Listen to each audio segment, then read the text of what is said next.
Start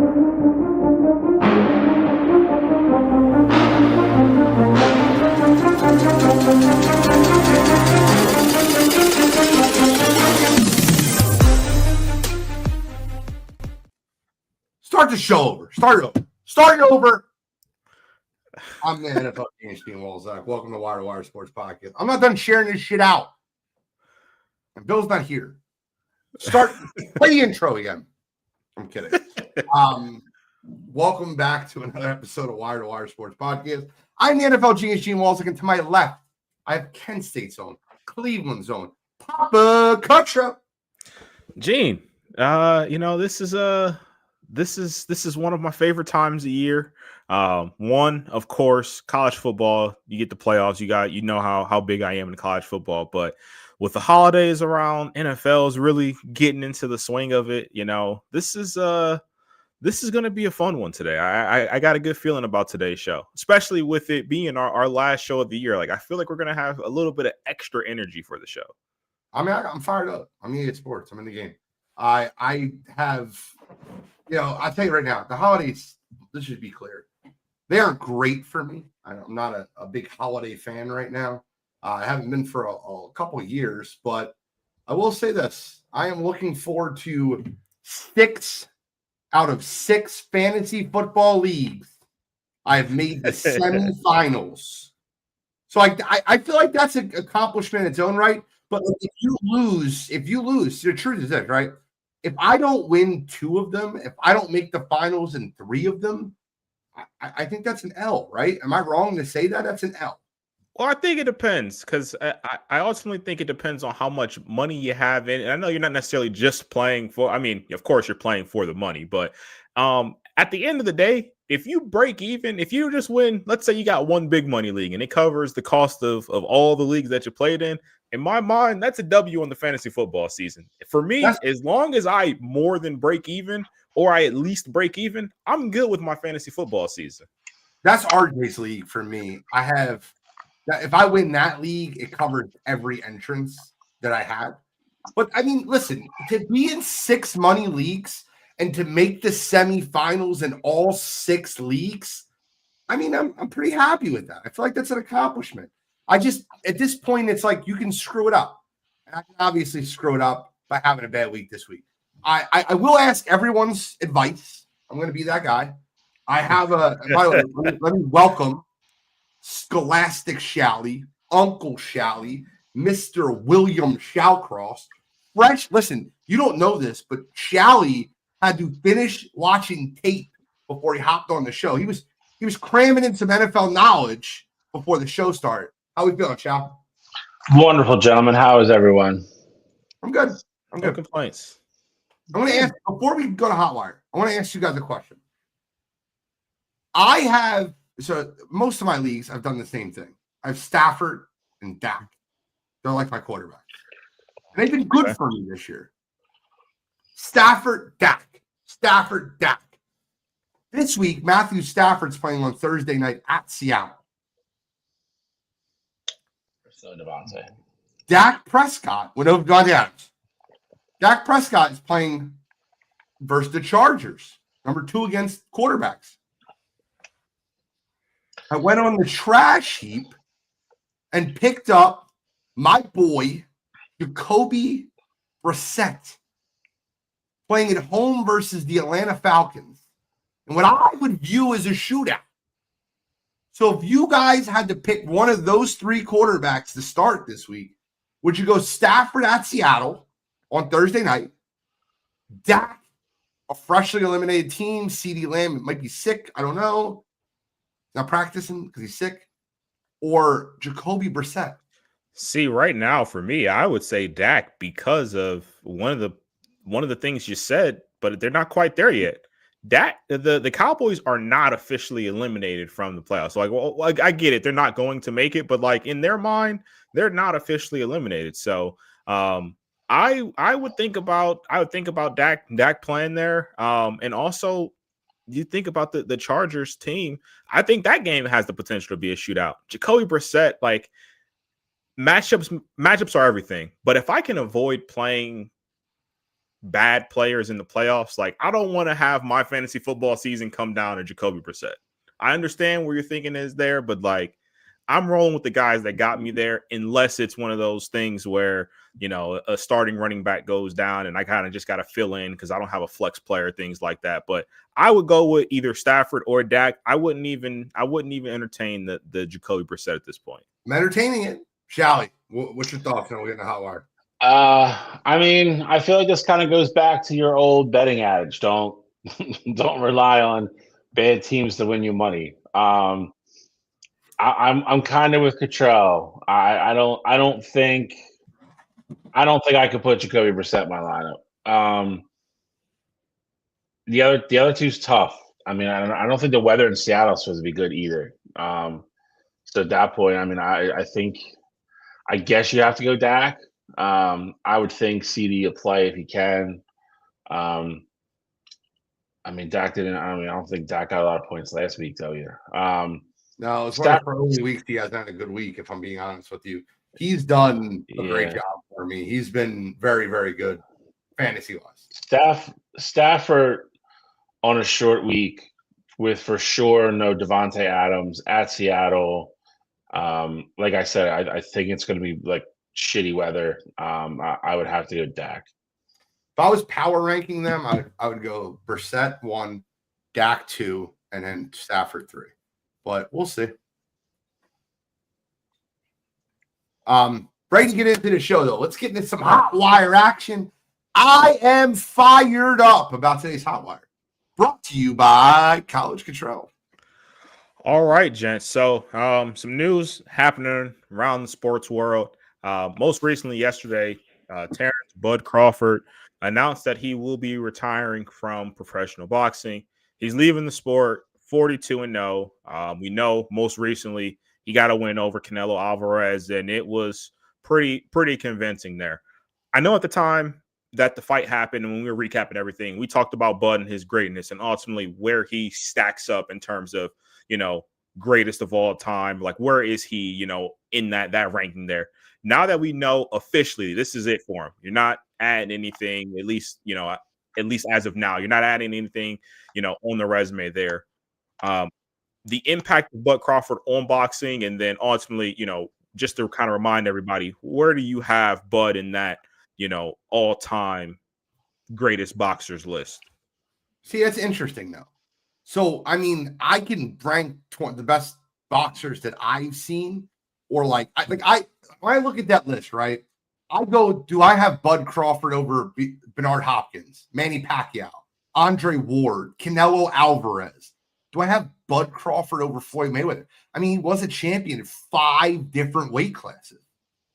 I don't want to go into the heavyweight game of like, oh, the greatest boxers, Muhammad Ali and Rocky Marciano and Sugar Ray. But as far as modern day boxers that I've watched, I have them one notch below Floyd as my second highest boxer I've ever watched.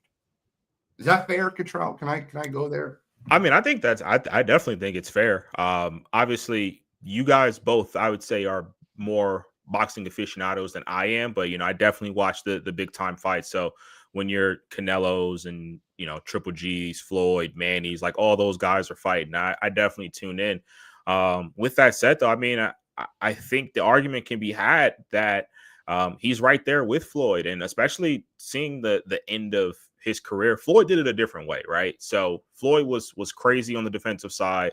One of the best, you know, counter strikers, you know, you'll see there. So ultimately with Terrence Crawford, though, like, he would always be attacking, like seeing his fight against Canelo or seeing his fight against Spence. Like it's just different with him, you know? So I think it ultimately boils down to what you value more there. I think I agree with you, though, in the sense of, you know, how long Floyd did it and how long he was at the top of the sport gives him the slight edge there. But Bud being able to go from weight class to weight class and then going all the way up to fight Alvarez, you know, in his last fight, I think that speaks volumes to who he is as a fighter. And, you know, at the end of the day, it's also important to see that zero at the end of his record there, just given, the fact that he wasn't afraid to fight anybody. You can put him on for me. I think the argument can be had again, like you guys both highlighted already, between him and Floyd.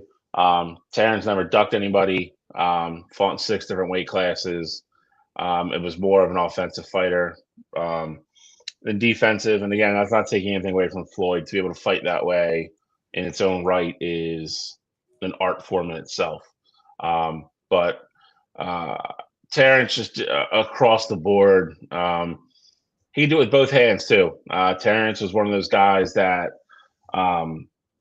would always be intriguing to watch. That you'd see him fight, orthodox for 3 or 4 rounds, and you see a guy maybe start to get his timing a little bit, and then he would just come out in the middle of nowhere and start fighting you southpaw, and you just watch guys get confused, and they would just get jabbed up. He had so many different ways to beat you.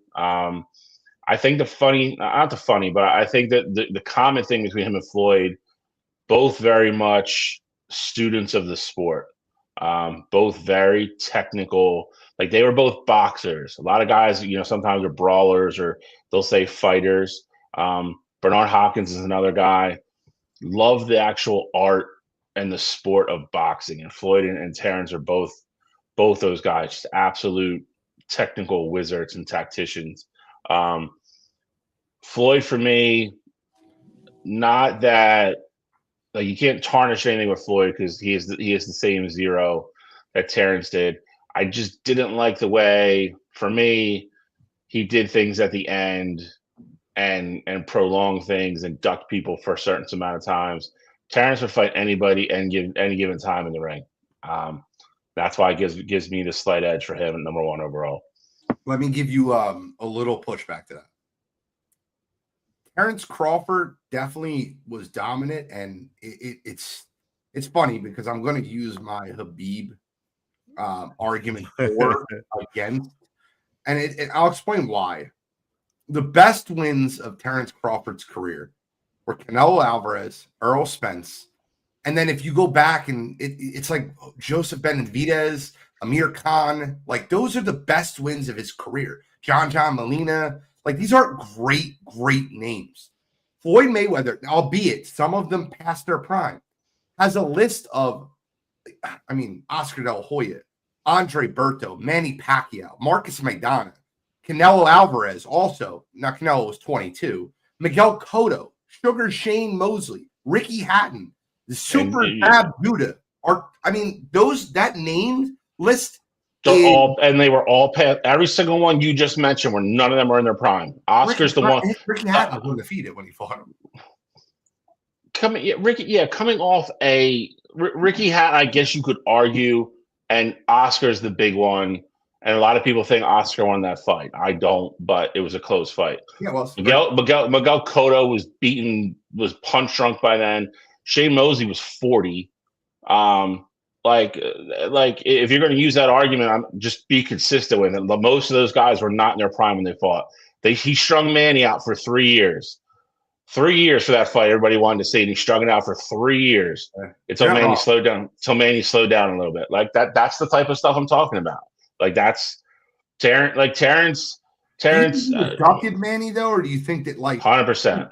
Because the argument always was, he's like, I'm not giving him 50-50 because they were in 2 different boxing promotions, and Floyd was the bigger draw. So Floyd wanted a 70-30 money split. I remember that argument. I remember what Pacquiao's like, fine, I'll fight him for less money, and then they finally agreed on a 60-40 split, but in reality, Floyd wanted a 70-30 per split. And first it was that, then it was the steroids, and then he was like, bro, you can blood test me, like whatever you want to do. It was just something. Yep. It was something. It was always something new over and over and over again. And that's what I mean. Taste on him. What? That soured your taste on him. Absolutely. And the thing is with the money situation though, like think about it, like what you just said, Gene. Manny at first was like, all right, let's go 50-50. Like the promotion was like, all right, let's go 50-50. Floyd was like, you know what? I want to go 70-30. Like I'm a bigger draw than you. And they ultimately landed at 60-40. How long does that negotiation really take? They could have got there in the course of, 3 hours. Really wanted to. So exactly. I don't. I don't necessarily think that it was the money hanging up, with Floyd. And he made a ton of money off that fight. Don't get me wrong. But Floyd's also never been the one that's, pressed for dollars. He's going to be a He's a draw great businessman. He's a great whoever businessman. he fights. So I don't think he was necessarily pressed there. And the funny thing, Butter Floyd. I said I give Floyd the slight advantage, just the duration of how long he was doing it. Just at the time, I hadn't seen it look like that before. But it's absolutely incredible. But I'll give Floyd the slight advantage there for the longevity. I was going to say it's funny because apparently Bud had a conversation with the Turkish president, whoever was been running the box promotions, and said they asked him about the rematch with Canelo. And he said, the only way I'll do it is if it's for $100 million. The president was like, I'll give you $60 million. He's like, all right, I'm going to retire. And then that was that. So it's funny just kind of bringing it up about money. Bud's like, I got everything I want in the boxing world. I don't need to go out and I don't need to go fight for, 60 million is a lot of money, but like, I don't need to go fight for that when it's not at anything for me career wise. If I was arguing Bill's point, and I'll argue it quickly, and the one thing I agree with you, Bill, I think that the most impressive win on either one of their resumes is Bud Crawford beating Canelo Alvarez. And the reason I say that is it's not 22-year-old Canelo. And the weight difference from where both these guys started to where they fought is significant. It's like almost 30 pounds. Floyd never had to go up 30. He went from like 127 to 142. He did a couple catch rates at 145. Bud went from 135 to 165. That's a huge jump. Well, that if you're, again, to your point, if you're a casual, you don't realize how much of a difference that is. And to be able to do it. I get it, but I think it's also the biggest thing with like UFC, if you go up 30 pounds, you would technically only go up like 2 weight classes in theory. Whereas boxing, there's a weight class every 5 pounds, 6 pounds, whatever it is. Like it's night and day with boxing, and it's a crazy achievement. And again, Manny did some of that too, or Floyd did some of that too. So not taking anything away from Floyd, but the other thing is, I think if they got in the ring, I think Bud would beat him. So I wish that was a fight we could have seen. I wish they were a little bit more in the same time period. And I wish Bud would have got more big fights because he deserved it. I agree. Let's move. All right, gents, let's go over to the NBA Cup. Not too much NBA action to really talk about here, but the NBA Cup was last night, and you had the New York Knicks take it over the San Antonio Spurs, 124 to 113. Jalen Brunson was your NBA Cup MVP.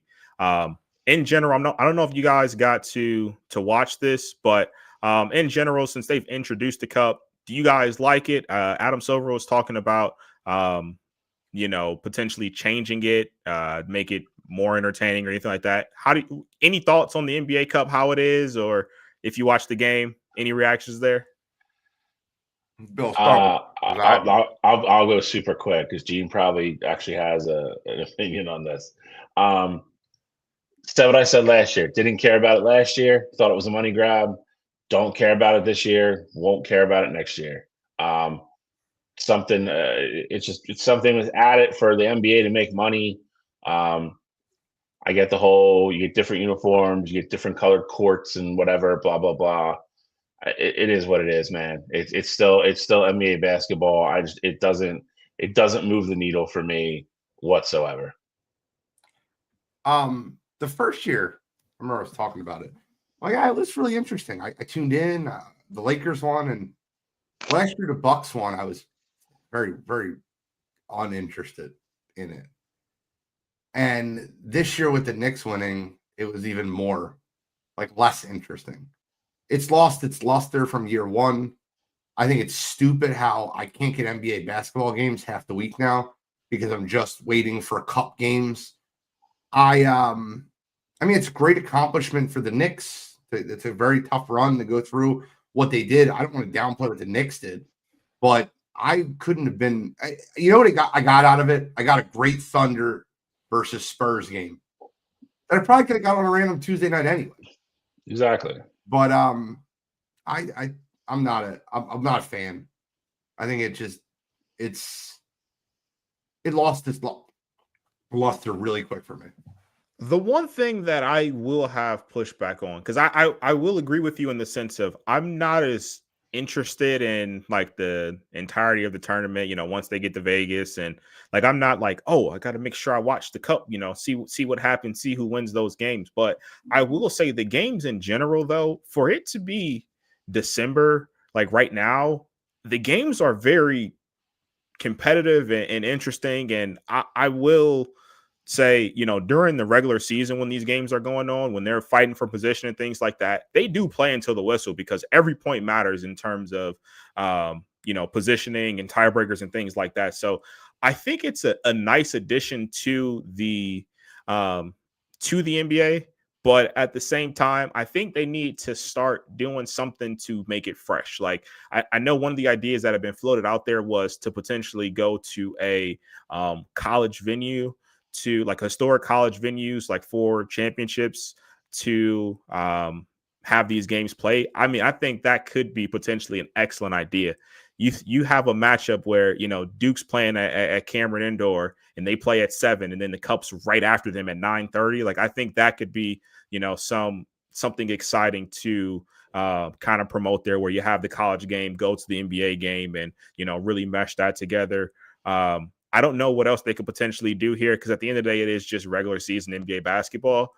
But I like the addition of the tournament, though, in season. And I'm curious also, before we move on to the NFL topic, do you guys think this is potentially something that's indicative of what we'll see come postseason? Like, do you think the Knicks are going to be, obviously we know they're going to be a contender, but do you think they're going to be a legit threat at the end there? Obviously, you saw the Thunder go to semis and lose to the Spurs there. Like, do you think, the teams that we saw in the Final Four there are ultimately going to be the ones that, have a say in who's the winner of the NBA Finals this year? I mean, the Knicks are going to be competitive. I think the Knicks are a very good basketball team. I think the biggest weakness for the Knicks is Karl-Anthony Towns. And he plays really well versus some teams, but when he is pushed and he absolutely has to play defense, and when you play him in a 7-game series, people isolate him. And that's not what you want if you're a Knicks fan. If I'm being transparent, I haven't changed my opinion. Now, the Spurs are getting me close to changing my opinion, but I still have my Final Four being Pistons, Magic, Rockets, Thunder. Yeah, I'm not changing anything with OKC. I agree with Gene on that. I think San Antonio is the intriguing one. Like Gene just mentioned, can they get through either Houston or Denver and be that other team? And I think we all agree they're that team that's kind of the next, going to be the next great team for a run for 5 or 6 years with that core they have. The East, yeah. I mean, I can't really even disagree with anything Gene said. I think the Knicks are there talent wise, but again, you're talking about playing, a one game situation versus a 7-game series where you can make adjustments and change rotations and change offenses you run to isolate somebody like Cat. It's a completely different situation. They definitely have the talent to be there, but there's a lot of basketball left to be played. Hopefully there's no injuries and things of that nature, but it's a long way to go. I love people like this. Pacers stink is the handle. His logo is the New York Knicks logo, and the Knicks are 100% coming out of the East this year. Okay. No one's 100% coming out of any conference. We played that game last year. No one's 100% coming out of any conference. Spoiler alert, it's probably not going to matter who comes out of the East. So, my God, I think that the 4 best teams in basketball in a 7-game series are in the West. I agree.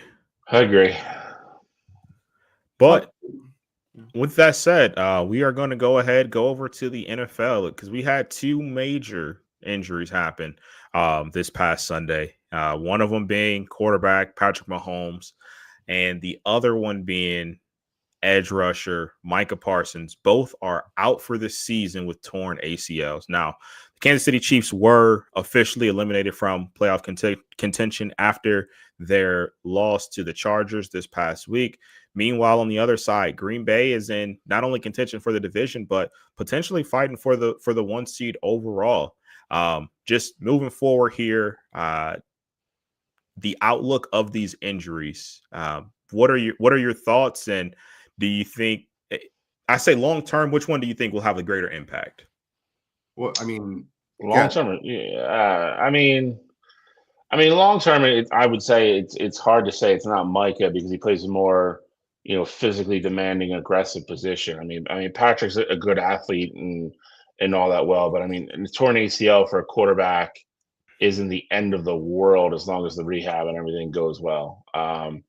Micah is a guy that he relies on his athleticism to do a lot of things he does. So, with him still being young, I don't think he's in that spot where he loses a step or anything like that. But short term, obviously, I think it hurts Green Bay worse. I mean, they're still in it. And like you said, they're fighting for a 1 seed, whereas Kansas City, their season's over anyway. So he can go have surgery if he hasn't had it already and start rehabbing and get back as fast as he can and miss the least amount of stuff for next year.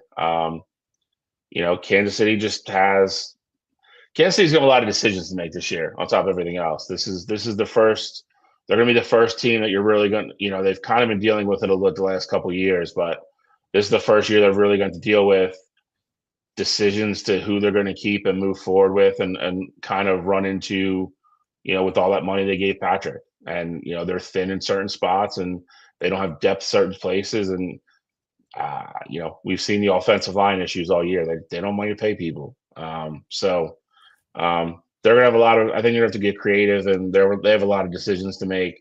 Green Bay, I feel bad for because you trade for the guy and he's been everything as advertised since he got there. To lose him like that, freak non-contact thing, that you can't help but say it diminishes their chances to win the Super Bowl when you lose an impact player of that nature. I mean, I think that it is officially eliminated the Kansas City Chiefs from the 2026 playoffs. I'm just saying. I don't think you're probably 100% right. I mean, he's going to miss a chunk at least. So I think the Packers defense went from an A to an A-. I think the Chiefs are eliminated from the 2026 playoffs. So, I think the bigger impact is Patrick. I think Green Bay's defense is still really good. I think they're good, obviously, with Micah, but without Micah, I think you'll see that this week. I think they show up again this week versus Chicago, and you'll see they have a lot of really good players. They did a great job. Quay Walker's been incredible. Rashawn Gary's been great. Xavier McKinney has been a godsend. They've found players. Keyshawn Nixon. They are a good defense with a good identity. And I think their scheme worked perfectly. So I think the biggest problem is the Chiefs. I think they've officially eliminated themselves from 2026. So my, I guess, question would be, because I set this on Coffee and Sports either Monday or Tuesday. I actually don't think the Chiefs are as far off as a lot of people are kind of, making it out to seem there. Reason being is, so let's say, I'd say best case scenario, absolute best case scenario, Patrick starts week 1. I don't think that's going to happen. No shot. I think it's more likely you see him the first or second week of October. He's going to miss 5 to 6 weeks of the regular season, be back to play there. Well, you say that, but who's their backup quarterback? Right now it's Gardner Minshew. In reality, the Chiefs are in a position, the defense has been good all year. And I'd say offensively, they really haven't needed much. They just keep losing these 1-score games. If the Chiefs go out and go 3-3 in those 6 games without Patrick, of course it's going to take some time for him to get readjusted and get reacclimated. But I also think this is going to be the first year they're going to have a top 15 pick this year. I know they don't really have money, But we talk about the offensive line needing to be fixed. I think they got a good left tackle. Donovan Jackson was playing well before the not Donovan Jackson, the other Josh Simmons was playing well before the injury. They have Creed Humphrey at center. Obviously, you need other pieces on that offensive line. Well, you're going to have a top 15 pick this year. Travis Kelce is ultimately going to retire there, so you're going to get younger at that position.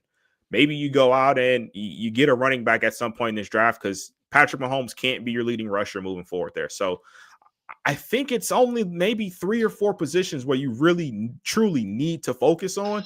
And if you get a vet, like I don't think it's crazy to say Andy Reid could win them 3 games while Patrick is out next year. I mean, but the schedule is brutal, Cottrell. I would say, what do we have the schedule yet? I have it. Not the order of who it's going to be in, though. I have the schedule. The road opponents, I'm going to read them to you out loud. Outside of the Raiders, Broncos, and Chargers, which is their division, they have to play at Buffalo, at LA Rams, at Seattle, at Miami, at Indianapolis, and then at Atlanta. You got to figure right off the bat, like that Buffalo game, like one of those games is going to be the beginning of the season, one of the first couple weeks to kick off. They're going to have at least one division game, if not 2 in there. Like that's the other problem. Like you look at, like, Denver's just going to keep getting better. The Chargers are just going to keep getting better. Like the Raiders are the Raiders, but let's not though act like the NFL wouldn't potentially mix that schedule up to make it more favorable there. You don't think there's you think Patrick coming off an ACL 5 weeks into a season without a training camp, without a preseason, is just going to walk in mid-season form? No, absolutely not. Absolutely not. I'm just saying if they go in at 3-3 or I'd say 3-3, the Chiefs are going to be a team to watch the rest of the year. I don't. Again, until we know who they're playing, it's tough. It's tough to really speculate. I'm with Gene on this one, though. I mean, you're talking about coming in cold, and again, one of those high profile games is definitely going to be at the beginning of the year. For sure, they're not going to backload them all. And on top of everything else, I mean, you mentioned like the running back position, like Kareem Hunt, Pacheco aren't bad running backs. They can't run anywhere because nobody blocks anybody. No, like in today's NFL, in reality, they stink. Like those aren't guys that they're not running back. They're not Jonathan Taylor, but they're not. But again, I stink. See, I wouldn't say stink. If you watch, part of the reason they are what they are, Patrick Mahomes and running for his life all year. Like they don't block anybody. Like Pacheco and Hunt, in my opinion, are both bottom 3rd running backs in the NFL. I don't disagree with that. There's a lot of good running backs in football right now. Kelsey's going to be a huge hole. I mean, that's assuming he retires. I don't know if he goes out this way, but I also think there's probably a good chance that he does. They're definitely not. They're done. They're not in a rebuild or a done mode, but like they're in that weird intermediate influx kind of situation. They're finished. So you say Packers, Gene, just real quick here, because I know we got more NFL topics that we're going to touch on. You say the Packers defense go from an A, to an A- there. Do you think the Packers defense right now as it stands, because A- is still good, do you think the Packers as it stands now without Micah Parsons still have the ability to win a Super Bowl this year? No, it's not the defense that's a problem. Every time Jordan Love's been in a situation where he can clinch a game, he blows it. He just doesn't have that. Where's Jordan Love's signature drive? When has he had any? He's a front runner. The Packers are front runners. Every game they've played close, they've lost. I've said it before. His signature game is that blowout of Dallas 2 years ago, and to your point, they came out of the gates, and they just piled on. I didn't see anything on Watson. What's his situation? Is he done? He's probably gonna play. He's questionable. It wasn't that bad. They avoided a big injury. I got lucky there then. I mean, but again, he walks into a wind that's too strong. Sometimes he gets hurt. So I mean, I think the defense is definitely, to answer your question, I think the defense is capable of winning a Super Bowl. If I had to put money on either side messing it up, I would say it's the offense. 100%. I mean, I agree with you. I think the other problem is that, let's call it like it is, Green Bay has 4 number 2 receivers that are injury prone. You see the Guardian helmet on Romeo Dobbs' head every week. He's a concussion waiting to happen. Jaden Reed missed like 10 weeks of the season with whatever injury he had this year. Christian Watson, like you said, if the wind blows too hard, he's going to go down. So I think that the Packers ultimately they have to go get a true number one weapon there. But at the end of the day, to both your guys' point, Jordan Love has got to figure it out. And I think he's had the experience. He's been in the playoffs, multiple years at this point. He's going to have to get it done against one of those really good defenses in the playoffs there, because you're going to have to go up against Seattle. You're going to have to go up against Philly. You're going to have to go up against another one, the Rams. Like the Rams have a really good defense there as well. Like you're going to have to go beat a really good defense. So it's going to definitely be on the shoulders of Jordan Love. I don't think he'll do it. I just don't think he's got it in him. That's my always thing that we talk about, like, quarterbacks. Like people want to put him like 6, 7, 8, 9 ahead against guys like even like Stroud and people like that, and he's got to do something. He's got the Dallas win, and that's fine. But like Gene hit that right on the head. Like they came out and bum rushed him, and then just coasted to a victory. And then other than that, that's all he's got. I'll answer this really quick. This is yes, the Jags are for real. They're not fool's gold. And they beat they've been winning against non-winning teams, basically. That is completely incorrect. I don't think anybody has the Chargers. They beat let's play it out, right? The Carolina Panthers have a winning record or 500 record. The Houston Texans have a winning record. The San Francisco 49ers have a winning record. The Chiefs, when they played them, I mean, they were the Chiefs. They still were whole. They lost to Seattle and LA and Houston, who are all playoff teams. And then they beat the Chargers. Obviously, the Cardinals and the Titans aren't great. And then they beat the Indianapolis Colts. They have a lot of quality wins on their schedule. And their losses are not bad. If we're talking college football, they have quality losses. At Houston, at home versus LA and Seattle. I'll hear that goddamn term ever again. I swear to God. But no, I mean, and honestly, the second Texas game, they should have won that too. They were up 17 with 4 minutes to go at Houston. Yeah. So, nightmares over that. No, they're a good team. I think if you're wondering is anybody fool's gold, I think and I don't think that they are, but I think the question mark would be the New England Patriots. And you look at their wins, like I think you're getting into the territory of what the Broncos were last year. Like I think that's the true question here, as opposed to the Jags there. I don't think they're fool's gold. They played a good Bills team, tough, and they beat them the first time around. But I do have questions about how good they are all year, though. Exactly. That's their only signature win. Well, I mean, it's tough too when you play in that division. 2 bottom feeders. Follow, but they lost to the Raiders. They lost to the Steelers. They beat the Panthers. We just called that a quality win a minute ago. But the rest of their schedule is Dolphins, Saints, Titans, Browns, Falcons, Bucks, Jets, Giants. I don't know. There's a lot of potential playoff teams in there in 2030. All right. What's I got a couple NFL topics I want to bring up if you guys don't mind. I do. You're the one. You touched something. It's not me. I haven't moved. Oh, what was you actually? You're good now. I can see it on the thing.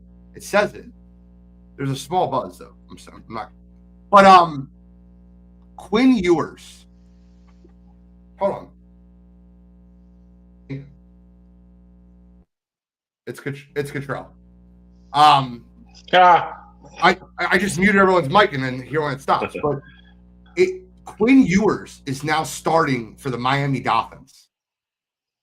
Quinn Ewers is now starting for the Miami Dolphins. Who has been benched? If they release him at the end of the year, it's a $99 million dead cap hit. That's a huge number. Yeah. Your thoughts on Quinn Ewers being the new quarterback of the Miami Dolphins? And Jory, you can't have it both ways. You just said Jackson was fool's gold. Call it like it is. And then you're saying you can't blame the Patriots for playing who's on their schedule. I'm just saying Jacksonville's more quality wins. I think New England's a good team. Agreed. I just think you have to have question marks when you see who's on their schedule. Just like we had question marks about the Broncos. Like I think those are valid, and you see them lose to the Bills in the game they were dominating, like leading into the playoffs. The question marks are definitely there. But for me, though, as far as Quinn Ewers starting here, I mean, look, I think Mike McDaniel really found himself between a rock and a hard place. Right now, the loss to the Steelers, ultimately the Dolphins were eliminated from playoff contention there. Not that anybody thought the Dolphins were going to make it, but they were playing good football and, things were looking like they were going in the right direction. But Tua has the game that he does on Monday night against the Steelers. And at this point, I think you have to evaluate all of your young talent on that roster. Tua stinks. Like, let's call it how it is. We said he stunk at first. Mike McDaniel's first year, he came out and, Tua looked like he had turned a corner, but now he stinks again. So I think it's only fair that you give Quinn Ewers a shot there. Let's not forget, Quinn Ewers was a guy who at one point was looked at going into his junior season as a potential first-round pick. Kid's a former five-star quarterback. He has the experience, at Texas. He was there for 4 years. So I think it's only right that you give him a shot, see what he has. I don't necessarily think you're going to, get an all-world performance from him these last few games here, but I think it's important to at least see what you have there because, it sucks because you have a general manager who ultimately, I feel like, was trapped into a corner about giving Tua an extension. Like, you really didn't want to pay him, but you also didn't want to let him walk either. And so you were in that purgatory ground there where you give him a whole bunch of money. So Quinn Ewers, if it works out, that's the only way the Dolphins get out of this potentially unscathed. I don't think you can get out of unscathed regardless how Quinn Ewers plays for the simple fact Gene just mentioned. You have a $99 million Tua problem next year. Can you trade him? Sure. I don't know if anybody's going to take him in that money. I don't know if anybody's in that dire of a situation where they think they're going to take Tua and make their football team better next year. Quinn, I'll be excited to see him play for all the reasons Charles just mentioned. See if he can take that next step. He's had a couple, possessions here and there. He hasn't looked great. But going in knowing he's going to get a full game, be very curious to see what he looks like. And I find it ironic, Gene kind of touched on it a little bit, so did Cottrell. We've come full circle with another coach trying to distance themselves from Tua. Cost Brian Flores his job originally. Wanted to stay with Ryan Fitzpatrick and make the playoffs, and Tua got shoved down his throat. And now McDaniels is, most likely going to get fired anyway, but doesn't want to go down with the sinking Tua ship. We're going to play Quinn Ewers the rest of the year probably. Very interesting. We talked about it at length when it happened. I don't know how anybody with a clear mind could have extended him for that long for that amount of money. With his history, forget what he looks like on the field with the injury history and everybody else. To just give him that much guaranteed money was just asinine, and they're going to pay for it now, one way or the other. It looks like. Gene, I'm curious on your thoughts on this because I remember we had the conversation. I believe it was when they played the Bills on Thursday night, or maybe it was the Patriots. It was either the Bills or the Patriots on Thursday night. And we had said, the first quarter or first half or whatever, they looked like a team that was fighting, but you could kind of see it. Like there was a specific drive where it felt like this Dolphins team gave up on Mike McDaniel. Well, the last few weeks, you kind of saw the opposite of that. Like I think they were fighting for him. I think he was actually getting the most out of his team there. Bill, you said you think that, at the end of the season, Mike McDaniel is going to get fired, but curious your guys' thoughts though on has Mike McDaniel done, I don't want to say enough because not making the playoffs isn't enough, but has he shown enough promise, I guess, in the last 4 to 5 weeks for you to say, all right, maybe we can try this one more time for another year? Absolutely not. You already made the decision on the quarterback by benching him. Now you have to absolve your sins. You have to cut the quarterback, you got to cut the coach, and you got to start over. Let me ask you a question, Cottrell. I'm going to give you a blanket situation. A coach comes in off a 10-win and a 9-win season. He has a roster with Tyreek Hill, Jalen Waddle, Devon A-Chain, and Vic Fangio as the defensive coordinator. and they go backwards. How many years will you allow that team to go backwards? 1, maybe 2. It's been 4. So let's call it like it is. Brian Flores took over a mess, fixed a mess. Yep. Mike McDaniel was supposed to be the John Gruden. Come on in, the Tony Dungy situation, and take over. Except they went the other way. And the problem with that team, I don't know if it's McDaniel. I think it's Tua. Agreed. That's really why the question. That's really why I asked that question. Like, have we seen enough from him to say, all right, well, Tua's the problem? Well, do you think that the Dolphins ownership goes, okay, show us what you got with Quinn Ewers these next few weeks to see how it looks. And if Quinn Ewers comes in and looks great, he could salvage that situation. But in my personal opinion, I think that when you have a quarterback that's from Hawaii, that played football in Alabama, that plays for the Miami Dolphins, that's 0-7 in cold weather games, that's a problem. He can't throw the ball in cold weather. He's never been able to throw the ball in cold weather. He doesn't really throw it well in warm weather all the time either. I think your bigger problem is, to your point, even if you want to say, hey, next year's a clean slate, you're stuck with Quinn, I think, one way or the other. And because you can't bring Tua back. You can't. Yeah, you could. You could grab somebody, but I think that would put you in the situation of, if we know we're getting a first-round quarterback, do we want to end up like, I mean, granted, it's working out right now with Ben Johnson and Caleb the one time, but do we want to end up in a situation where we give Mike McDaniel a lame duck year and we draft a quarterback that doesn't, potentially fit the philosophy of our next coach? So I think that's really where the ground gets kind of murky there. Because, like, even if Quinn looks okay for these next couple of games here, and they ultimately decide, like, hey, we still want to get a quarterback, you say it could potentially salvage Mike McDaniel's job there, but then they're going to, like, let's not forget, they still don't have a GM right now. So they're going to bring in a new GM, and they might say, hey, we clearly need a quarterback. Like, Quinn was okay those last couple of games, but I don't want to, have my career on the line, just give up a free 17 games with Quinn Ewers' name attached to it. So that's really where it gets kind of muddy waters. I agree with that. And the worst case is you're not getting Caleb. Like, they're not got the number one pick. So, like, as bad as Chicago tried to mess that up, they still had Caleb Williams at the end of the day. They still had the quarterback out of that class. Miami's not getting that guy unless they get lucky and somehow whoever they pick at 8 ends up being better than everybody that goes in front of them. And honestly, I think they got to pay Waddle too, don't they? I think Waddle got an extension. Okay, maybe he did then. He got like 3-year, $100 million. Actually, I think you're right. Now that I'm thinking about it, he got his right after he got his around the same time Devontae did. May of last year. Yeah, so 300-400. It was like 70, something like that. Yeah. So honestly, if I'm McDaniel, I don't want to be there. Like, if that means I got to go be an OC somewhere for a year or take a year off and get a better situation. I think we're all saying best case scenario, you're either starting next year in a $99 million hole, getting rid of Tua and going with Quinn Ewers or a guy you draft or some journeyman free agent or something of that nature. And you're going into a division where the Jets are going to be the Jets still, but New England and Buffalo aren't going anywhere.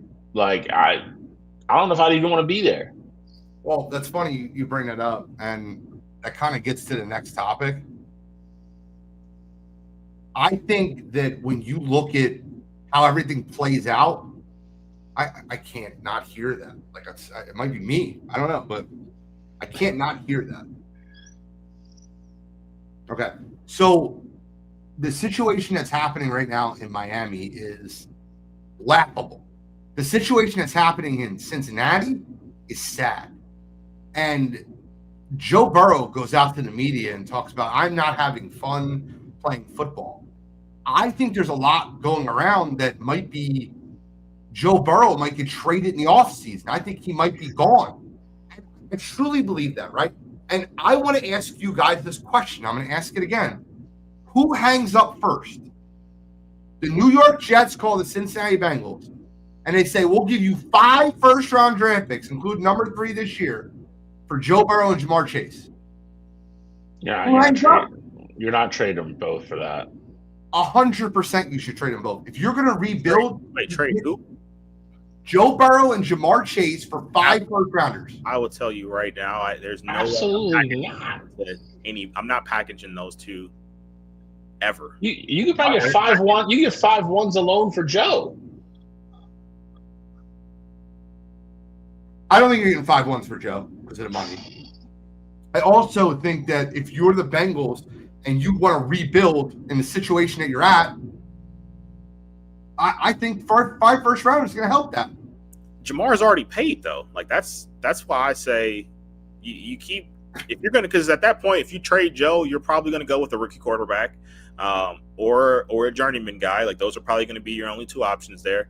And if I'm getting a rookie quarterback, what better situation could they have than throwing a Jamar Chase and T. Higgins? Like I wouldn't want to bring in a rookie and their number 1 option is now going to be T. Higgins and everything else is shaky around them.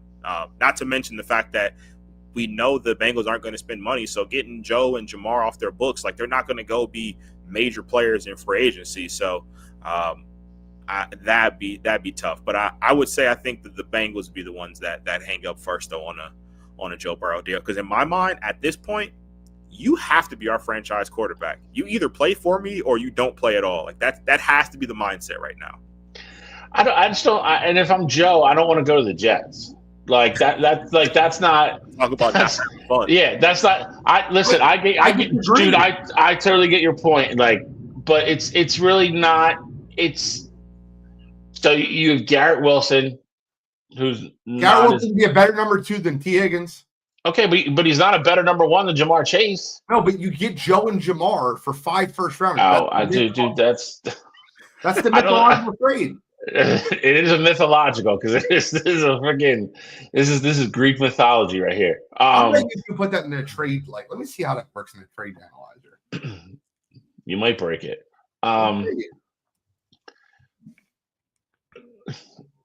NFL trade machine. Here it is. I want to trade Bengals and Jets. I do think though, Joe Burrow is probably in a spot where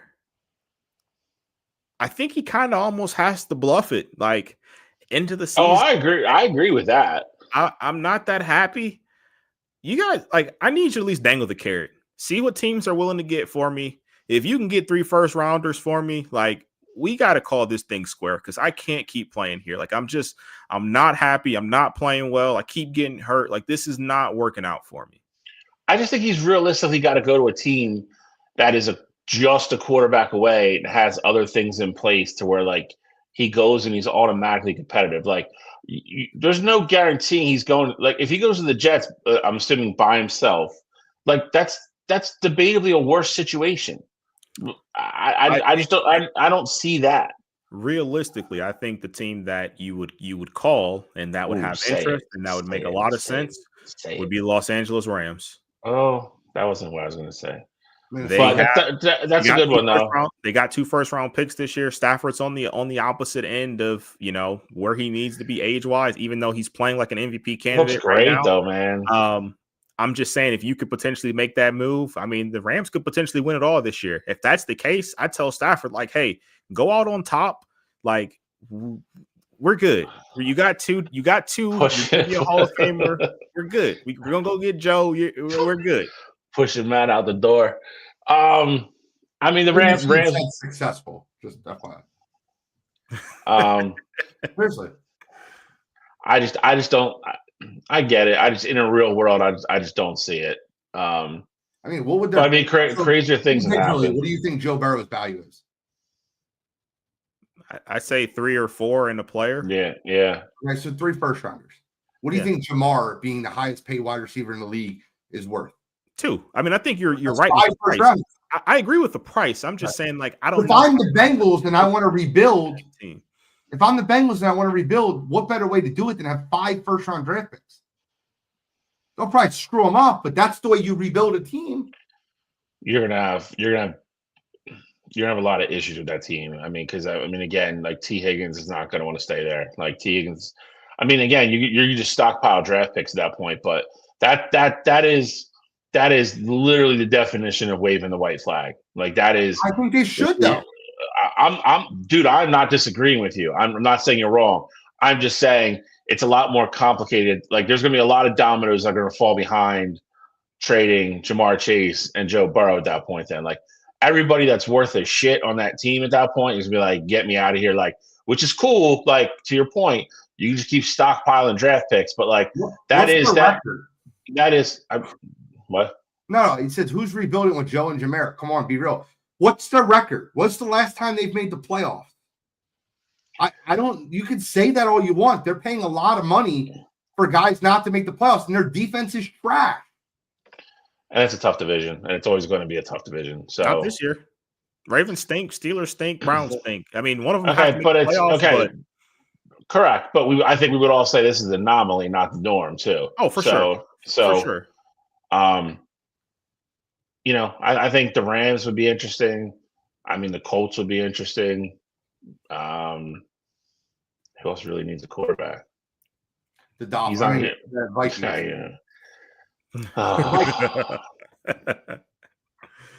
What? The Vikings don't need a quarterback? You paired Joe up with Jettas? You threw him in college? You can't. You're not going to be able to afford all of them. You can't chase. You trade J.J. McCarthy, couple first-round draft picks, and you move Joe over. That's it.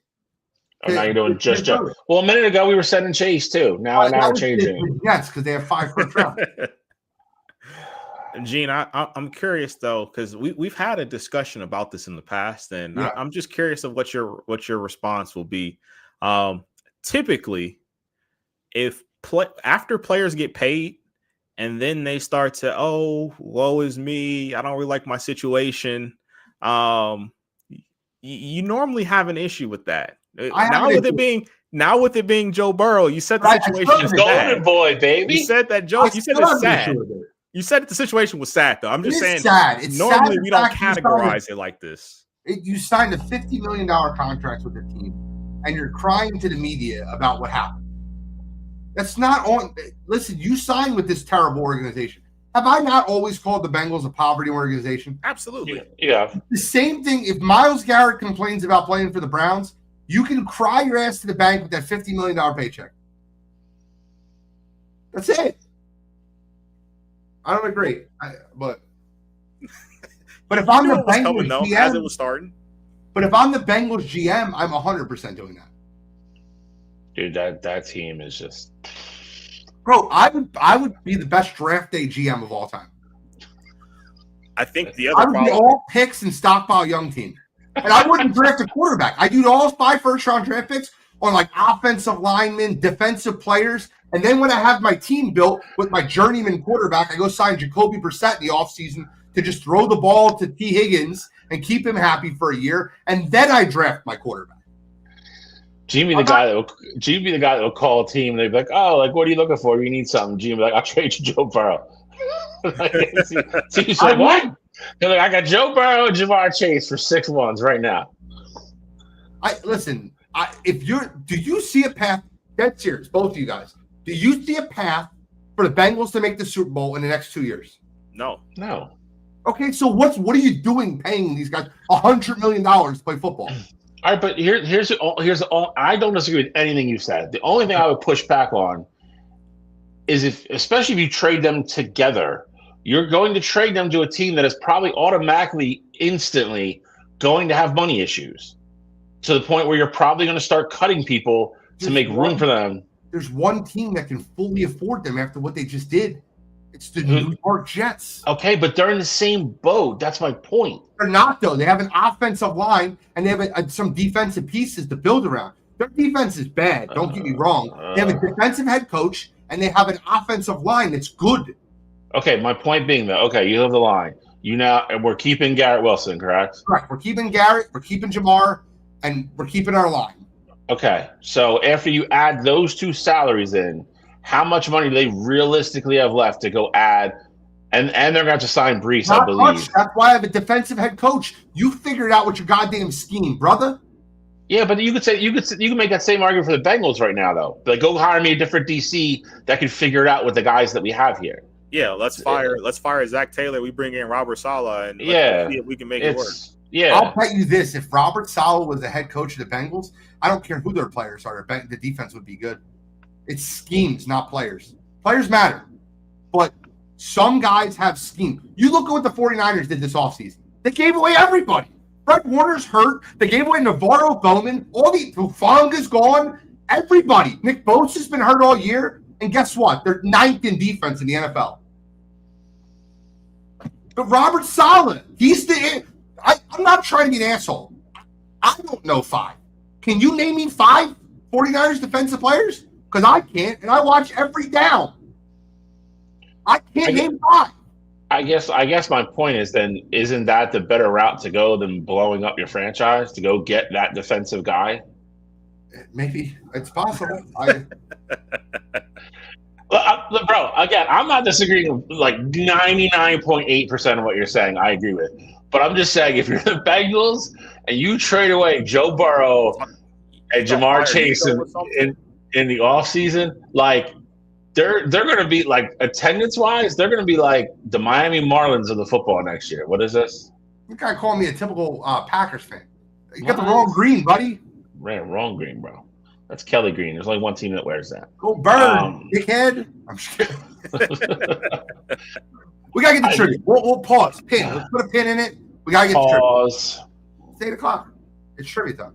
Pause. I have a pin. Guys, I have a great trivia question that you guys, top of your head, should be able to get 7 or 8, no problem. Oh, boy. Okay? No problem. You guys get 7 or 8. It should go quick. We get right back in the NFL. There's something that happened this week. And if you've been paying attention, someone is on this list. And it happened this week. So the question I have is, I want you to name me the top 10 reception leaders from the tight end position. The top 10 reception leaders of all time from the tight end position. Shally, this should be easy. Give me a few. Which could go 1. Guys, 10 seconds. That's all you're getting for the first 3 rounds. All-time greats. Just name them and you're good. Shally, go. Travis Kelce. Travis Kelce's number 3. Antonio Gates. Antonio Gates is number 4. Tony Gonzalez. Tony Gonzalez is number 1. I don't know why I can't think of a tight end right now. What's his? Shannon Sharp. Club Shay is number 6. Give me the meathead. Give me Gronk. Gronk is number 10. I thought Gronk would be low. Gronk is number 10 with 621. And Tony Gonzalez is number 1 with 1325. Cottrell, you're up 3-2. All right. I feel like got some older guys I'm kind of thinking about here. I'll go. He's probably not on the list. Probably my first striker. I'm gonna go Kellen Winslow. Ooh, Kellen Winslow is not on the list. Strike 1, brother. I'm gonna go a guy that I know I still love, and I think Gene probably did too. I'm going with Ertz, baby. That's why this list is the list today. Zach Ertz tore his ACL after passing Club Shay for number 5 on the all-time tight ends reception lead. It's probably the way his career ends too, and that's shit. He'll be number 5. Jason Witten. That's number 2. That's a good one. That's a good one. So we went through 1, 2, 3, 4, 5, 6, and 10. We have 7, 8, 9. 7 and 8 pretty easy. 9's the tough one. Well, 8's not that easy because the easy, medium, and hard. That's the last 3. Jason Witten. That's a good one. Give me. He's got a lot. Mark Andrews. Mark Andrews not on the list. Not on the list. Shit. Control. Shot to get back in the game. Oh, got one. Let's see here. Gotta be on the list. Bunch of tight ends. I'm trying to think, like, who was a guy who just, like, you had to have a tight end? Yeah, he's stalling right now. Oh, we're only going 10 seconds still. Yeah. You're right. It's You past said it's first past- like 3 rounds. First three rounds. Bro, we're like 30 seconds right now. All right, I'll give you 10 seconds starting now. You 10 just seconds. rushed me. He did. You're right. I did. All right. He got one. He's stalling. I am stalling. That's exactly what I'm doing. I will go with Todd Heap. Nope. That's a great name. Commentator boy, Greg Olson. He got to be up there. He is number 7. I think that was the easy one left. Shall you have 5? You can wrap it up with one more. There's a medium and there's a hard. Okay. I only got one more name. I don't know if he's on there either. I'm trying to think. I'm trying to go through teams here, man. I'll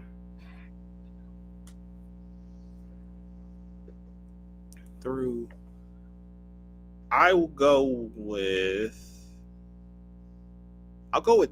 Dallas Clark. No, sir. For the win. He had a crazy, like, oh man, I don't know if it's him. I think it is. Good Jimmy Graham.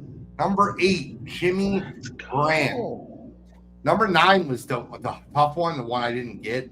I got 8 of them pretty confidently. Jimmy Graham was the one I would have got if I just had a little bit more time. And number 9 is Ozzie Newsome. No, that would took a long time. 11, 12, and 13, all guys you 100% know. Keith Miller. Ooh. George Kittle. Wow. And one of my favorite guys in fantasy of all time, Big Vern. Vernon Davis. Bro, his peak was insane for fantasy. Big Vern. So Mike Singletary got him. Yeah. Cal. I have a question for Cottrell. Can't win with him. Don't want to win I with want him. to write this down because I don't know if he'll believe me if I say it. Uh-oh. Cottrell, I'm sure you watched the Browns game this week. Of course. Listen, last week we gave him all the credit in the world. I'm going to ask you. I watched the game, watched it fully. I was prepared. How would you rate Shedeur Sanders' performance this past week versus the Chicago Bears? I mean, it's hard to go anything higher than D. D's nuts. Jeez. Yeah, for me, I would say D. I mean, I think it was definitely, of all of his games that he's played so far, definitely the worst one. Threw 2 bad interceptions. The one hit Jerry Jeudy in the chops. That should have been a catch. And then outside of that, though, he just really never got in a rhythm. And I think the only reason why I won't go F is just knowing that the Browns were basically out there with the replacements on the offensive line. You were starting Joel Bitonio and 4 guys who were not your starters week 1, or who weren't that haven't been typical starters for you pretty much all season there. So that's really the only reason why I won't fully go F there. But absolutely, this was the worst start of his career so far. I'm going to sound crazy. I don't think it was as bad as people think it was. I watched every throw. I watched the breakdown from the angle in which you were looking at what he's throwing to. I graded him a C- in the game, and I thought it was a bad game. Don't get me wrong. A couple of those picks were not good. And I'm not a Shedeur fan or hater. I'm trying to be as indifferent as possible to give him like a clean grade to where but I don't think it was as bad as people made it out to be. And I think the problem with Shedeur is this, right? I think that there's so many people waiting for him to fail and jump on him immediately when they see him have a bad game. But in that same respect, there are so many people rooting for him to succeed that overhype the shit out of him. For sure. Like the first game where he had an 8 quarterback rating and they beat the Raiders. They're like, Shedeur, he's here. We got our guy. I'm like, yeah, I don't know. And in this game, it's like, I told you he's terrible. He's a typical 5th rounder. And I don't know. I think it's somewhere in between. But I think though, to your point though, Gene, like I remember when we first talked about that Raiders game, and like you talk about his AQBR in that game. I'm pretty sure you had him graded as like a C minus in that game. And for Yes. me, I think the Raiders game and then that Bears game just looked different. Now, I will say in general, I have hated the positions that the Browns have put him in. Like if you watch the game, so you see it. It almost feels like every single possession is going to be run, pass on 3rd and 10. Run, pass on 3rd and 10. So my biggest problem is how many 5 and 7 step drops they have him in. If I have a young quarterback and I know offensive bad sacks, like why am I dropping them back that far? I would drop him back 3 steps and have 2 reads. Safety drops, I'm going here. If the safety doesn't drop, I'm going there. I would give him 3 or 4 plays. That's how you slow down the pass rush. Absolutely. I would stop running the ball on 1st down. It's so predictable. The Bears were stacking the box. It was very obvious. As good as Quinshon Judkins is right now, I believe the last 3 games, he's been averaging 1.7 yards per carry. So run's clearly not working. It's a major part of it is an offensive line issue, but the other part is the offense is too predictable. You're getting in situations where, like, at halftime of the Bears game, I think Shedeur only had 13 or 14 attempts. If you're a quarterback in that situation, like, 1, you can't get warm in those situations, but 2, if you have no running game and you only have 13, 14 attempts, clearly the offense isn't going to have any success there. And so I think that plays a part into, the second half. The 1 turnover, he was throwing the ball to Fannin, his 3rd interception. He was throwing the ball to Fannin because he was trying to take a shot downfield. Like, he had Judkins in the flat as a check down, but he's trying to make the plays because at that point they're down 20 plus points and he's chasing the big plays there. So I don't think the Browns really put him in a position to succeed, too often there. But I also think there's, like, just me seeing that game, I thought there was a lot of areas of improvement for him. And I was more lenient with him on that Raiders game, which is why I think I'm a little bit more harsh on him for this Bears game. Okay. Wanted your opinion on that. And I try to be as middle of the road on Shedeur Sanders as I possibly can be. I feel like I'm very fair with him. But all right. You hear it? Am I wrong? No, I hear it. I unmuted it. Dude, I'm not kidding with you. I'd be really bad on set because, like, I hear stuff and it gets me. It's like I just can't do it. Last thing I want to talk about NFL before we get into pick'em is the way that the awards. We're kind of getting down to the nitty-gritty on awards, and I kind of want to get your opinions on something. And then I want to do something really fun, if you guys don't mind. Can we do something fun? Sure. All right. See, I'm with you, Tom. I'm that guy. But guys, it's awards time. The NFL MVP awards. What do you think it is? Who do you think should win the award? Who do you think? I can tell you the odds, and you tell me who you would put your money on. Like, however you guys want to do it, you let me know what makes the most sense to you. I mean, I'll tell you who I got with whatever question you ask. MVP Matthew Stafford. Shall we? Taylor Hammer Allen, probably. Allen doesn't deserve to be up there. He doesn't. For me, it's Stafford or May. I'm not saying where's he on the odds though? He's 3rd. Yeah.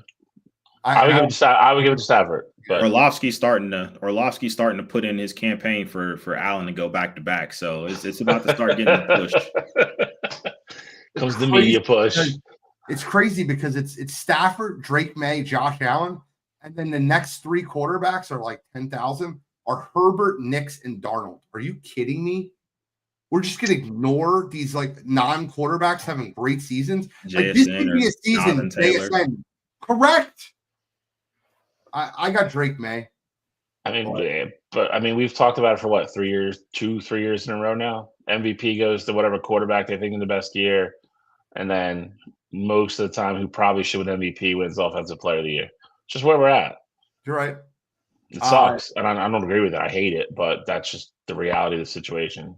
I'm going to skip over a lot of the awards. The Defensive Player of the Year is super easy. Myles Garrett's going to win it. He's going to break the all-time sack record. He's incredible. got 42 sacks. Comeback Player of the Year is going to be Christian McCaffrey, and Offensive Player of the Year is going to be JSN. Yep. This is the interesting one. Offensive Rookie of the Year. The odds on this are insane. Tyler Warren comes in at number 6. Tyler Shuck comes in at number 5. That's insanity. Jackson Dart is number 4. Ted McMillan is number 3. Emeka Egbuka is number 2. And the odds-on favorite to an NFL Rookie of the Year offensively is a guy that didn't start in the football game till week 8. And that's Trevion Henderson. Who's your pick? Right now, mine would be Trevion. It is more of a "what have you done for me lately" kind of thing there. I was telling Gene literally before the show, I was like, at first I thought Emeka was going to run away with it, and then Ted McMillan came out of nowhere, and I was like, oh no, this is going to be Ted Ward. But if Trevion can keep getting these touches, like it really just depends on the week with Mike Vrabel. But right now, I'm with the odds. I think it's Trevion's to lose. I do want to fight. Chad, who do you have for that?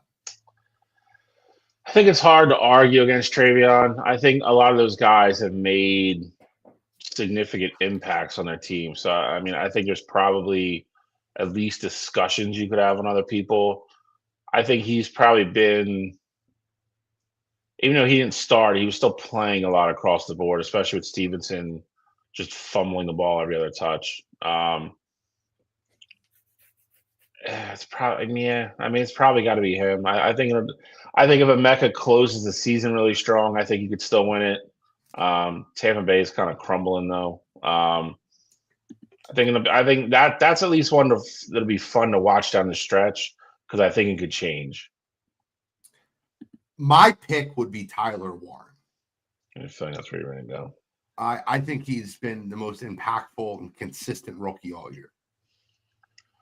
Defensive Rookie of the Year is where I think it's extremely extreme, and I don't care what the odds say.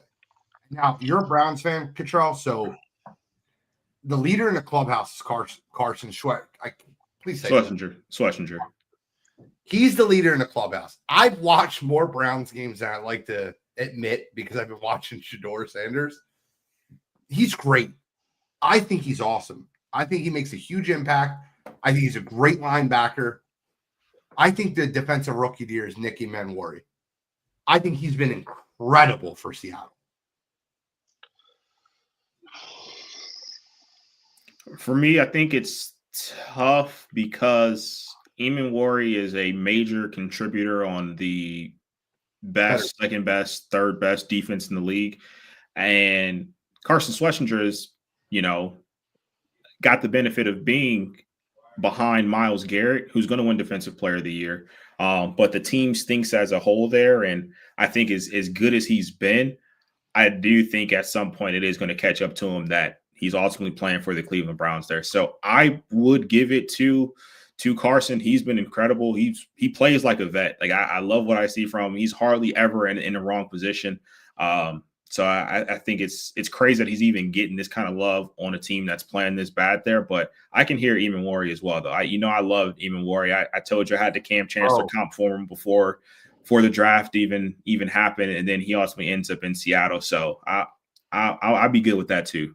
Bro, every time I see Manwari play, I'm like, my friend, he did a thing, my friend. I'm kidding. But it's like, I love it, man. I tell him about Recognize Real and how Cottrell is way ahead on this guy.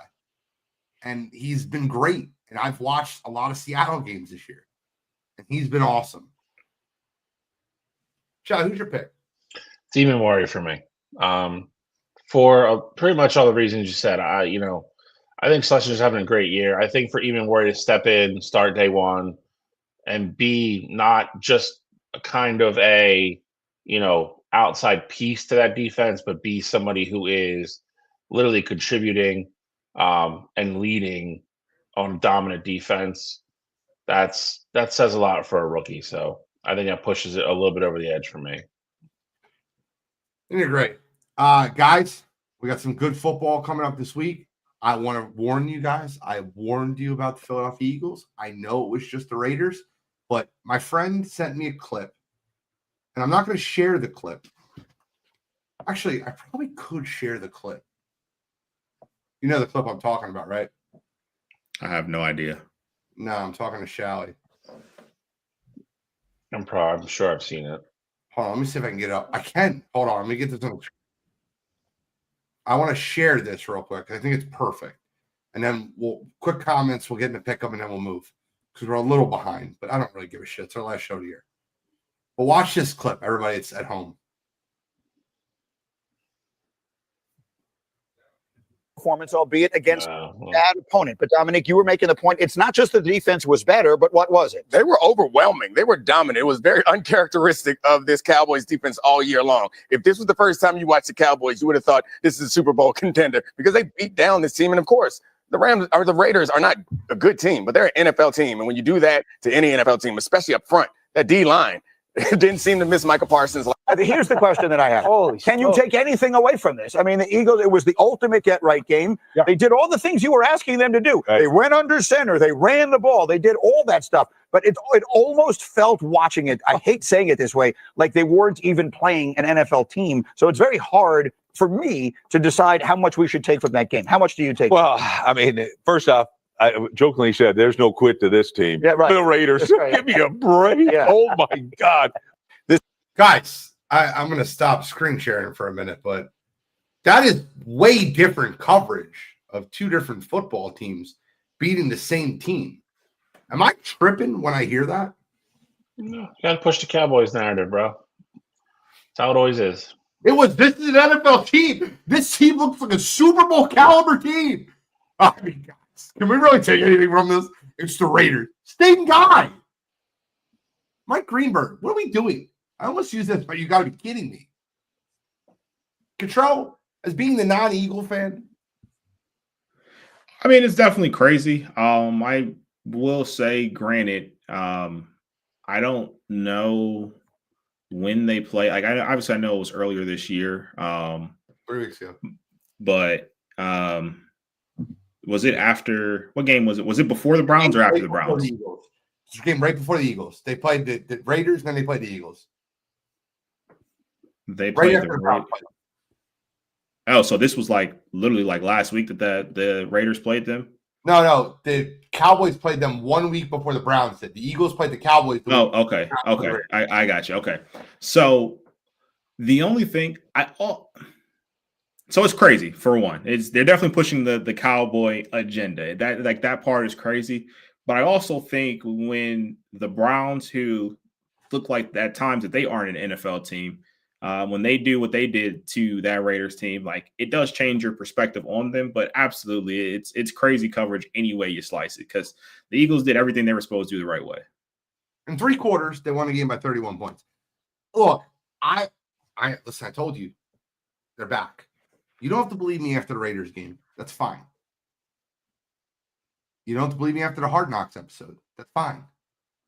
But by the way, I watched episode 2 and 3. Someone claimed that I watched episode 2 before I generated my opinion last week. I'm like, I think the episode comes out on Wednesdays. I didn't see it, but okay. Because I watched episode 2 and 3 today.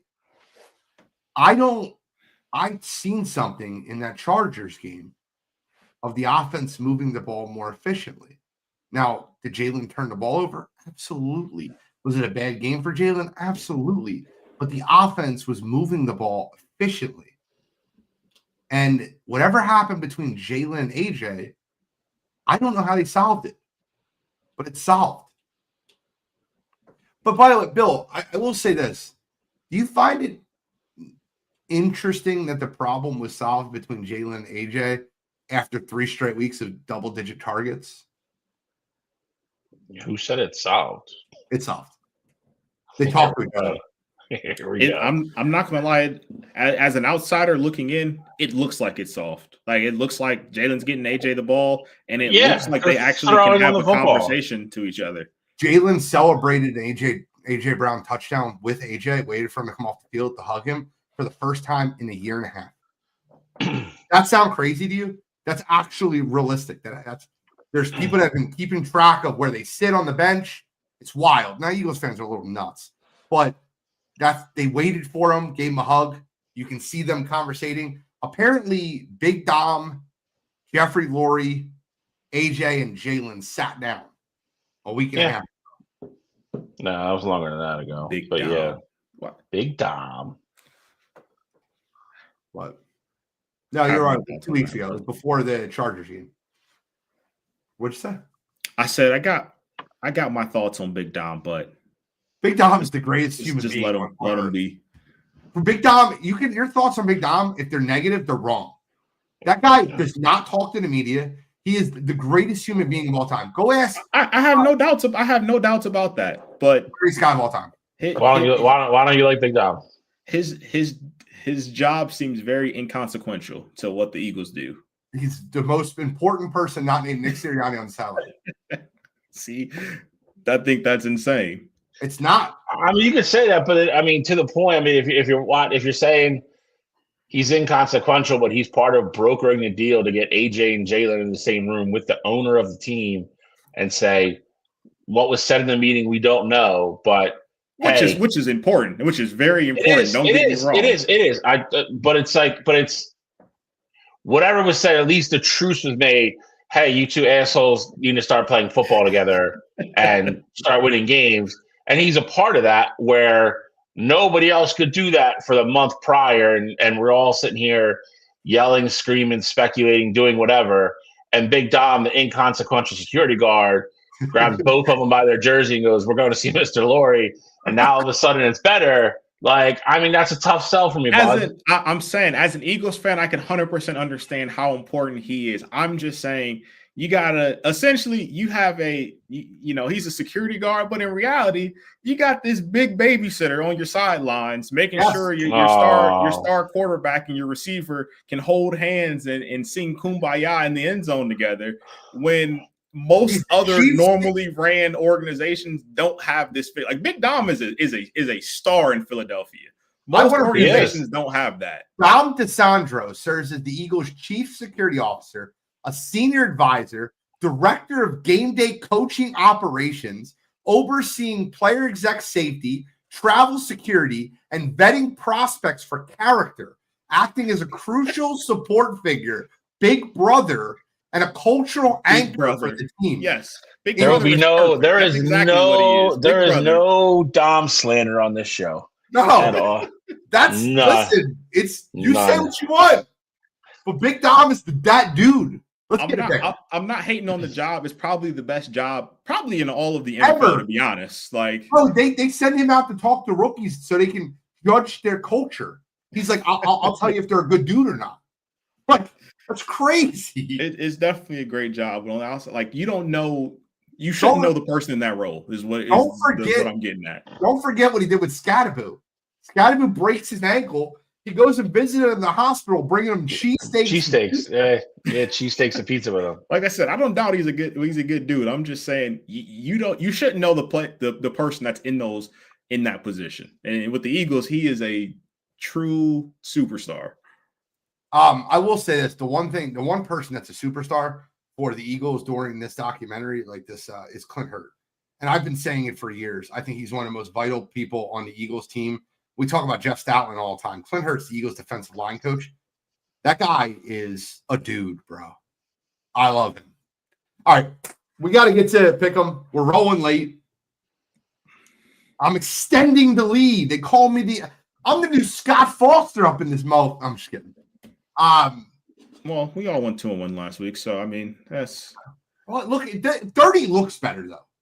It does. 28 and 22. It didn't look. You know what I mean? 30. I got you. A ring to it. And I got 4 picks this week, but I'm not going to give 4. I'm going to give 3 because whatever one you guys steal, I'm going to delete. If you guys steal more than one, I got to make a decision again. All right. So this week for me, nice, quick, concise. We just talked about them. I'm rolling with them. Give me the Eagles -6.5 at the Commanders. Looking good right now. Commanders, Jaden Daniels has been ruled out for the rest of the year. They're sitting them down. I think this is another, kind of get right game for the Eagles. So why not lay a bunch of points on the Commanders there? Second game, I like the Vikings -2.5 at the Giants. I think the Giants are in a position right now where Jackson Dart, you still want to evaluate him and see, where he's at. But I think on the flip side for this Vikings team, while they've been eliminated from playoff contention, you want to see what JJ McCarthy is. Like, we already have people deeming him a bust. He's looked better the past couple of weeks here. Why not just go out there, see what he is, try and put up a ton of points in that game? And they looked inspired last week for a team that was already eliminated. And then my last game, it is for, firm control of the NFC South. I will take the Carolina Panthers +3 at home versus the Tampa Bay Buccaneers.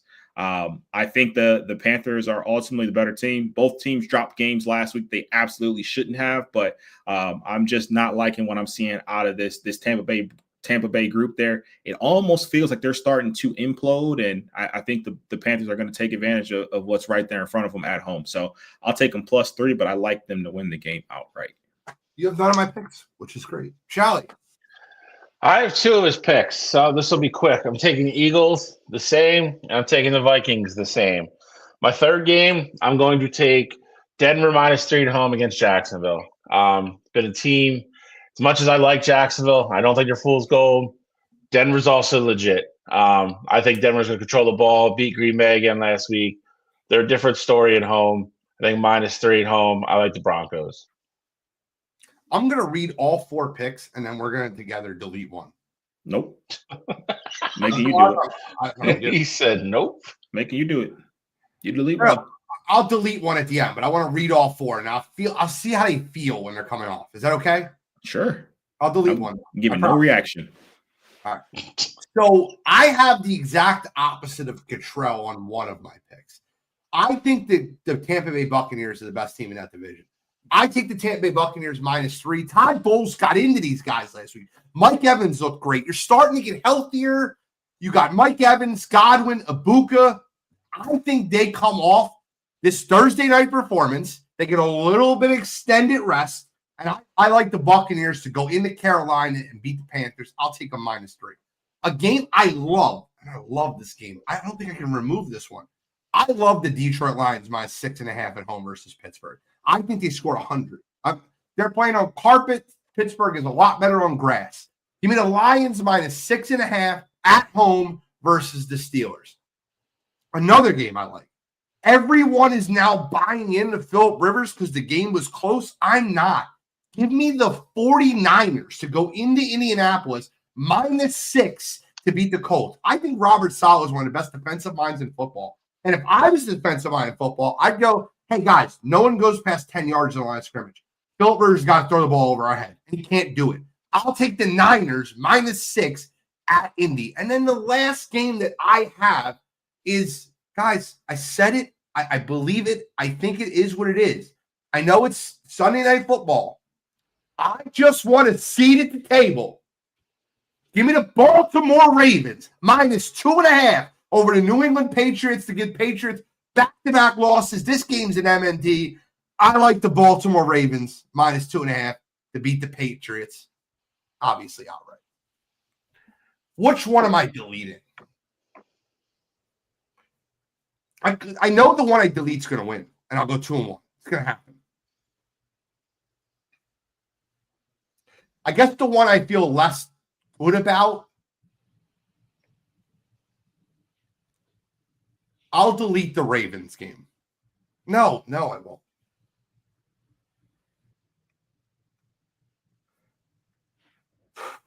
All right, I'm done. Sounds like you got to make a decision. The decision's made. I will delete the Tampa Bay Buccaneers -3. And I will root for Cottrell, and I will root for Bryce Young. That's what I'll do. I'll delete the Tampa Buccaneers game. I go Ravens, Lions, 49ers. All right. Cottrell, I am ready to move into the world of college football. We got a CFP going. By the way, I don't know. I'm just checking. I could be wrong. Anybody know how the bowl mania is going? Who's doing well there? Haven't checked. I guess. Well, maybe There we'll you get an go, update. baby. I'm sorry. Maybe we'll get we'll look into that maybe next week.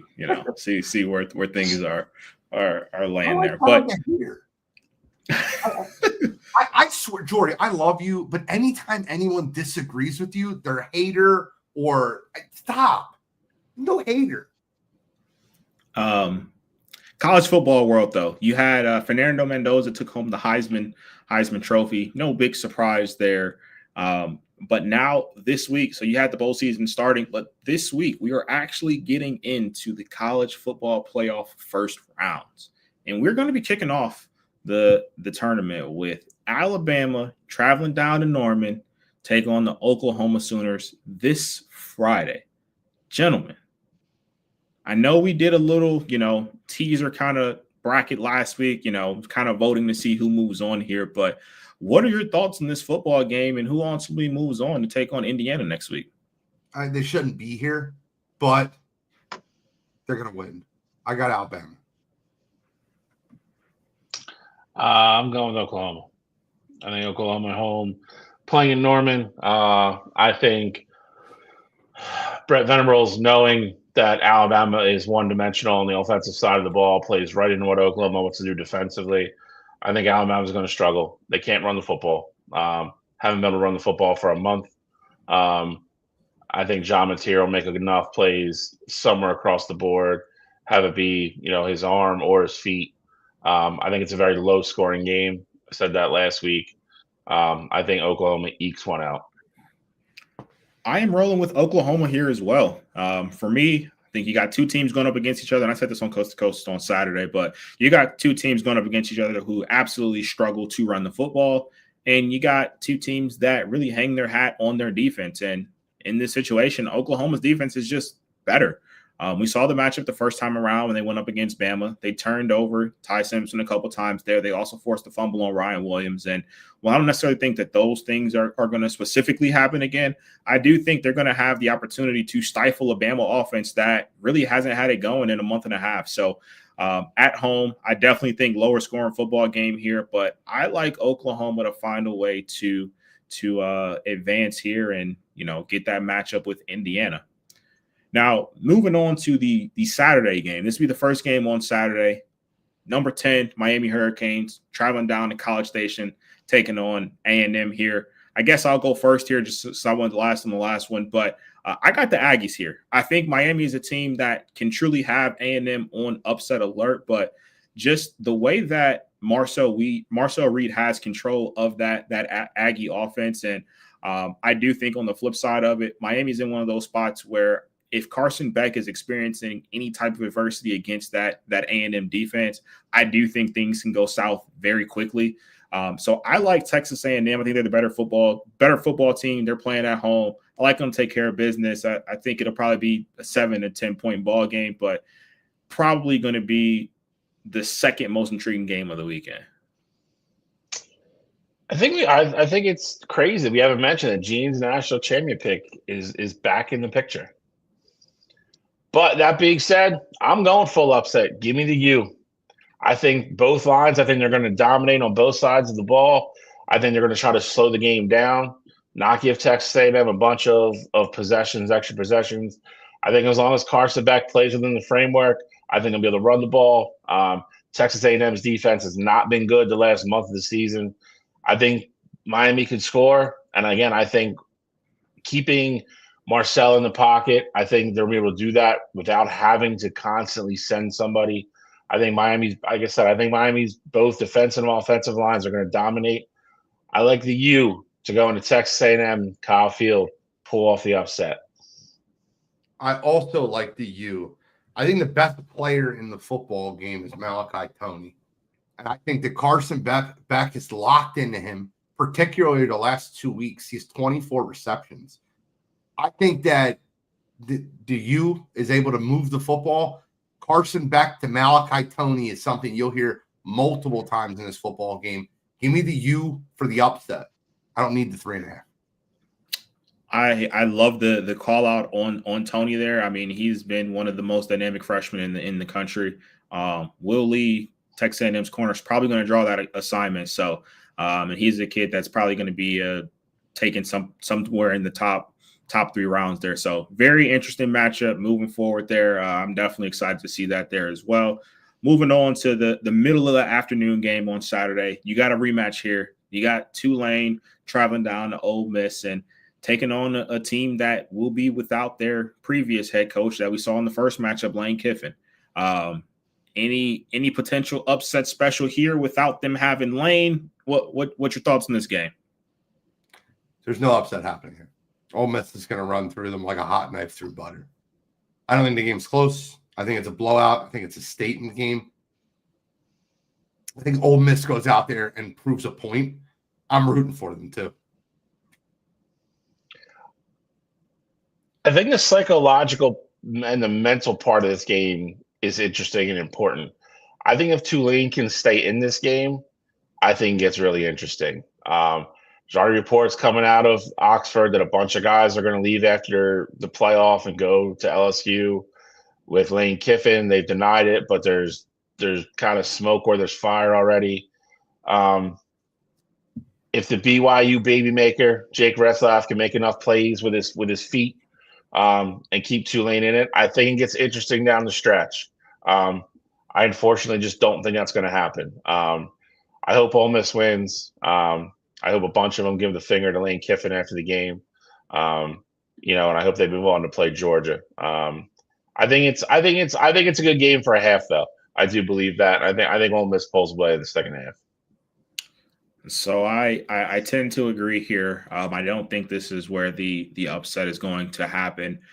Trinidad Chambliss is dynamic, and I think where you talk about the emotions and where's that mental going to be for that Ole Miss team, I think this is the perfect kind of game against an inferior opponent where you rally around each other. Like, yes, your DC is now your full-time head coach, but I think this is a game where you truly have everybody come together. We're like, screw Lane, let's go show that we're what we are without Lane. And so I think this is going to be very similar to what you saw in that first matchup against Tulane there. So I got Ole Miss, and I do think this is going to be a blowout. But moving on here, last matchup, primetime game, JMU sneaking into that last spot at number 12, going up against the Oregon Ducks here. And if you know me, the past few years, JMU has been my darling, my group of 5 darling. So love seeing them here in this spot. They're absolutely outmatched though here. I will say, though, they do have a quarterback in Alonzo Barnett that is absolutely incredible. I think that the first quarter of this game, you're going to be looking around like, why is this game 7-3 or why is this game 7-7? Over time, Oregon will, beat down on JMU, but I promise you for the first 12 to 16 minutes of this football game, JMU is going to give Oregon everything that they can handle. With that being said, I think Oregon still wins by 3 or 4 possessions. I think Oregon is just that high power, but I do like what JMU has, at least offensively, to keep it close while everybody's still fresh. I don't disagree. I think the weather could play an interesting factor in this, depending on what goes on the next couple days up there. I don't disagree with you. I think it's a game for a quarter. But after that, to your point, I think Oregon's defense will really settle in. And then on top of that, once JMU gets out of their 10 to 15 scripted plays and kind of have to start adjusting, I think Oregon's defense is going to take over. And on offense, like you said, with Dante Moore and all the receivers, they just have too many athletes. They're just a better athletic team. It's going to play out that way over the course of the next 3 quarters. I like Oregon big. Look out for Wayne night and day of JMU Dukes. I'm kidding. Oregon destroys them. I don't think the game's close. I think Dante Moore runs away with it very quickly. I think Oregon wins. I think they cover. I think they win the game by 30 points. I'll take the Oregon Ducks, and I take them in a runaway. Run away now. All right. So with us, are we? So that'll be. Are we going to pick our final 4 here? Because we won't be back on before it happens. Yeah, we will. Why won't we? Our show is on Wednesday. Oh, you're saying because we're off the next 2 weeks. I got you. Jesus. Forgot already. I mean, I'm just used to every Wednesday, you know. You got to remind me a little bit, okay? Guys, it's the top. Yeah, we looked at last year. All the bye teams lost. Yeah. This year, all the bye teams are going to win. Put a 4-0 bye team parlay of the Indiana Hoosiers, Texas Tech Raiders, Ohio State Buckeyes, and the Georgia Bulldogs. I actually agree with you. I think all four, I hate going chalk here, but I think these are your four best teams in the country, and I think they all advance. Chalky. It's going to be chalky. I think Texas Tech, Oregon will be a great game. I think Indiana handles whoever comes out of the game.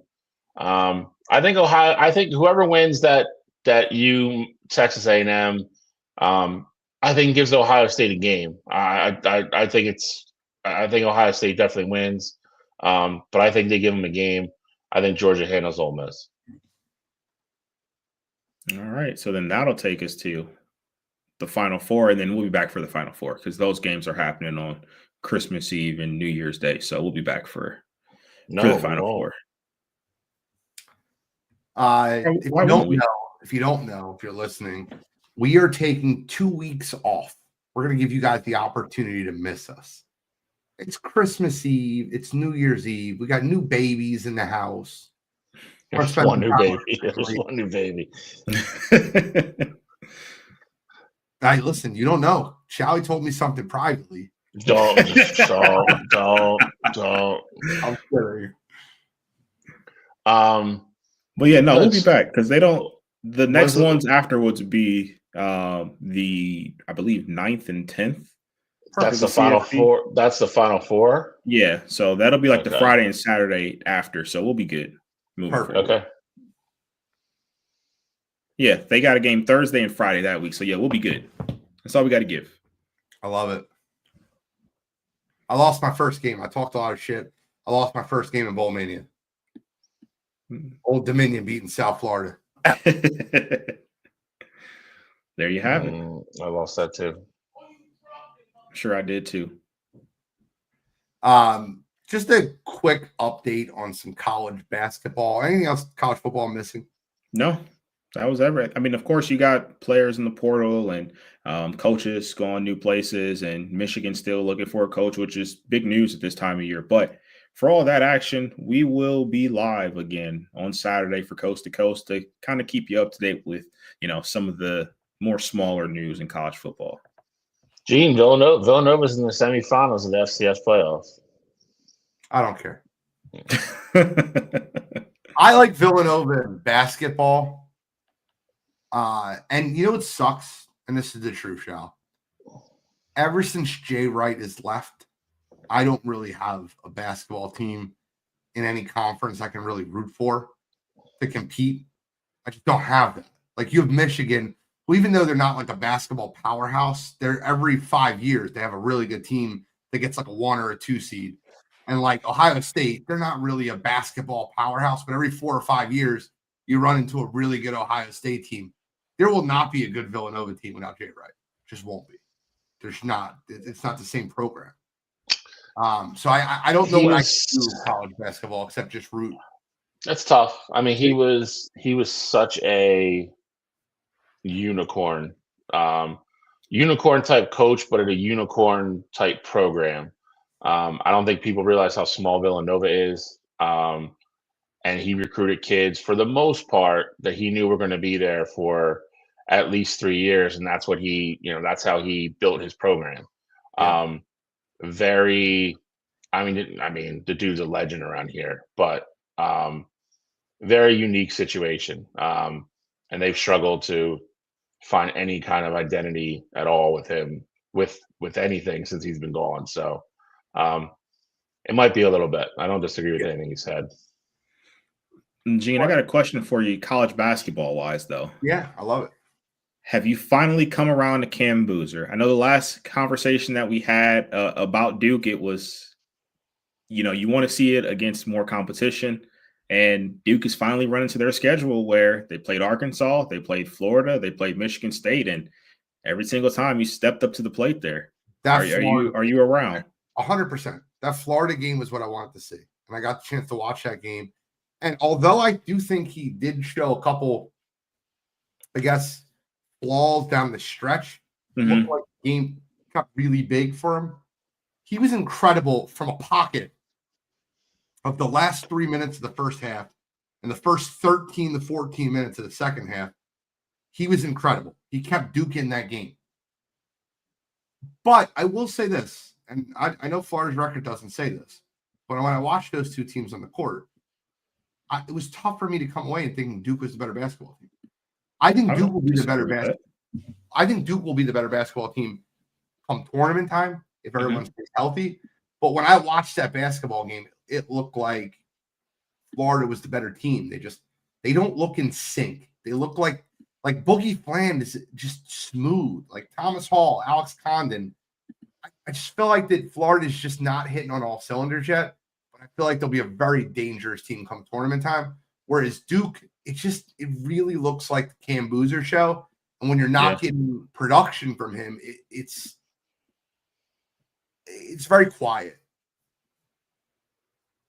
No, I definitely can see that. Like the Michigan State game is another one. Great basketball game. Like they played Michigan State on a Saturday afternoon at 12 o'clock. Yeah. And I got a chance to watch the whole thing. Great basketball game. Good back and forth basketball. Duke pulled away late, but it was good basketball. I think Michigan State was up like 3 or 4 at the half, and Duke really pulled away late. It was just good basketball. So, yes, I'm around. Good. But I mean, as far as college basketball season, for me, like at this point, I think, of course, you still got, so many, well, not so many, but your top 4 or 5 teams are still undefeated at this point. So, of course, those are going to be, the ones that you keep an eye on to this point. For me, just a couple of teams that I'm looking at outside of that, top 4, top 5 kind of line there. The 2 would be one would be Louisville. I still love that Louisville team. They had a bad loss to not necessarily a bad loss, but they lost to an Arkansas team who isn't quite fully there yet. But I mean, Arkansas is still very competitive, especially with Calipari there.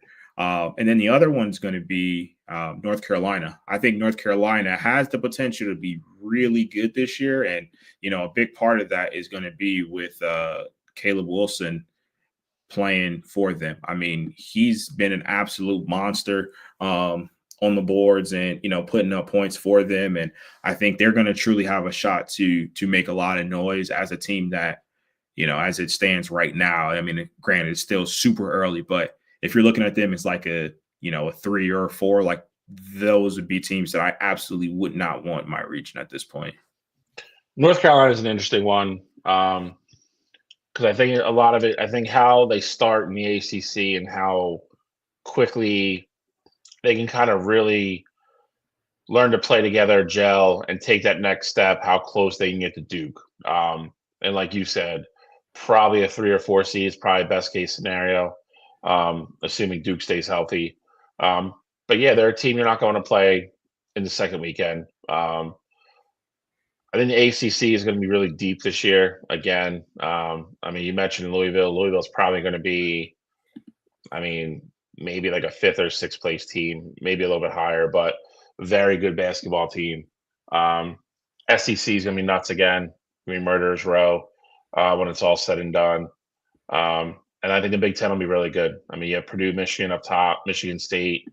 Believe it or not, Penn State showed a little bit of promise this year. I don't think they're a factor for the tournament or anything, but they're not going to be the doormat that they usually are. So and we're showing a little promise. Don't count us out. We're like 8-2 right now. So yeah, I was getting to you guys. I think I've actually watched one of your games. You guys definitely have talent. Again, I think you guys are probably a year away. For sure. But definitely potential there. Northwestern has looked okay. Northwestern can shoot. I don't know how well they're going to fare come, Northwestern's a team I need to see once they start getting the league play, but they can shoot. It's going to be a fun season. I think I think a couple teams, like Cottrell said, have already jumped out and I think are kind of early favorites. But I think it's going to be that next 10 that makes it really interesting. And you got Iowa State sitting there at 4. We don't mention the Big 12 a lot, but there's always really good teams that come out of the Big 12. So for you guys, because I know typically I'd say we touch on college basketball before February, like maybe, once or twice a month or whatever. Typically for you guys, at what point is it where you're like, all right, I think this is the team that wins, like that's going to win the national championship? Because I know in years past, we've pretty much said it pretty early. Like when you were all over Gonzaga the year that, me and Bill were on Baylor, like we said that it was like January. That's fine, bro. There's no need for that. No, they made it to the championship. Remember that year you were wrong and we were right? Remember that year? No. They made it to the championship game. I'm saying like that was in like January where we said these. I didn't think Gonzaga was going to be there. I think late January is when I kind of start making those decisions. And if they don't get hurt or like players don't get hurt, I think late January is the time that I start making that real opinion. This is not gonna be a fun year for women's college basketball. UConn's gonna run away with that thing. They're just so much better than everybody. It's insane. See, that I disagree with because I saw them play Michigan and I watched that game from start to finish and it was absolutely incredible. And Michigan gave them everything that they can handle. Not saying I think that, it's not going to be UConn as a team to beat, but there are some good teams on the women's side this year. You still got South Carolina. Texas is really good this year too. And then Michigan there as well. So, I mean, I agree that they should definitely be the favorites, but I definitely think there's room for somebody to dethrone them. The men, I think the biggest thing with the men's, I think once you really start seeing people, once you get into conference play, and then you start seeing, I mean, for the most part, and if they haven't played neutral site games, pretty much all the big teams, they really haven't left home yet. So I mean, there's a rare occasion here and there, but once you start seeing Arizona, Michigan, Purdue, all these teams have to start going to Michigan State, and start going to play in hostile environments, that's where I think it starts to get a little bit easier to kind of thin out the herd a little bit. I might be the only one that's watched an Arizona basketball game and don't think they're that good. Like, I know they've won a lot of big games, and I understand that. They don't look that good. Am I tripping when I say that? Like, if you guys watch Arizona basketball, like I watched them play UConn, and it felt like UConn just kept shooting themselves in the foot. I would agree with you on that one. The one thing I will say about that game is because I've watched 2, and that's one of the games I watched. I left that game feeling UConn was the better team. Al Karaman did nothing. Yeah, so that I 100% agree with you on. That's a great point for me. But I still think Arizona is really good. Okay. I mean, I think Arizona's good too, but as far as like right now, as it stood today, if I had to pick 4 teams that I had confidence in to like one of these 4 absolutely have to win a natty, death being pointed at earth, Arizona would not be one of those schools that I'd pick. I do think they're really good, but they, to your point, Gene, you see that game. I saw the game against Florida as well, and that was really back and forth. But I mean, I think it's on a different day, that game could go the exact opposite. Same thing with the other game that you're talking about with Arizona. Like I feel like it could have went the exact opposite way. If I had to pick 4 teams right now, and I'll be honest, I have not watched enough Michigan basketball. They're 10-0. They look really good, so don't take this as a slight to them. But if I had to pick, I'm not. I don't have them in my top 4. I haven't watched enough of them. Purdue, to me, I feel like is the best team in the country. Now, granted, they had a terrible game versus Iowa State. Like, let's not kid around. But I think Purdue, Duke, maybe I'm so in love with Florida and I just can't get off of it. But I love Florida. I think Florida's a good basketball team. And then Houston looks really good. I mean, Iowa State's ranked 4th. That's what I was going to ask Cottrell. I said, if you take the top 4 right now, you'd still take Arizona out over Iowa State? I'm not saying they don't deserve to be ranked there. I'm just saying, like, if I had to pick, like, my Final 4 today, or I had to put a bet in for teams that I think, like, one of the 4 have to, like, are going to win a national championship, I would have Iowa State over Okay, Arizona. that's what I was asking. think Okay, for me, like with the undefeated teams, I think Duke and Michigan are a step above the others at this time frame. I With agree. Michigan, they don't have the I don't want to say quality wins, but like Duke has seen Michigan State. They have a ton of the top 25 wins already. They both have 4 quad 1 wins. Yeah, but quad 1 is different for me in the terms of like seeing Florida or seeing UConn. Like, I mean, and, they and beat granted, Gonzaga Michigan has and Auburn by 40 apiece. for sure, but that's not Florida, UConn like right now. But with that said, I think 9. I'm saying that Michigan Michigan and Duke are ahead of everyone else. With Duke would be my number 1 team in the country right now. And then my others would be UConn has been incredible. I know they only got the 1 loss right now. So UConn would be another one. And then Iowa State would ultimately be that 4th one for me. So you're sticking with Iowa State. That's interesting. Just right now. Yeah, I get it. I agree with you on the other part. I think if the tournament started today, I think Duke and Michigan would be my 2 favorites to get to the title game, as long as they were on opposite sides.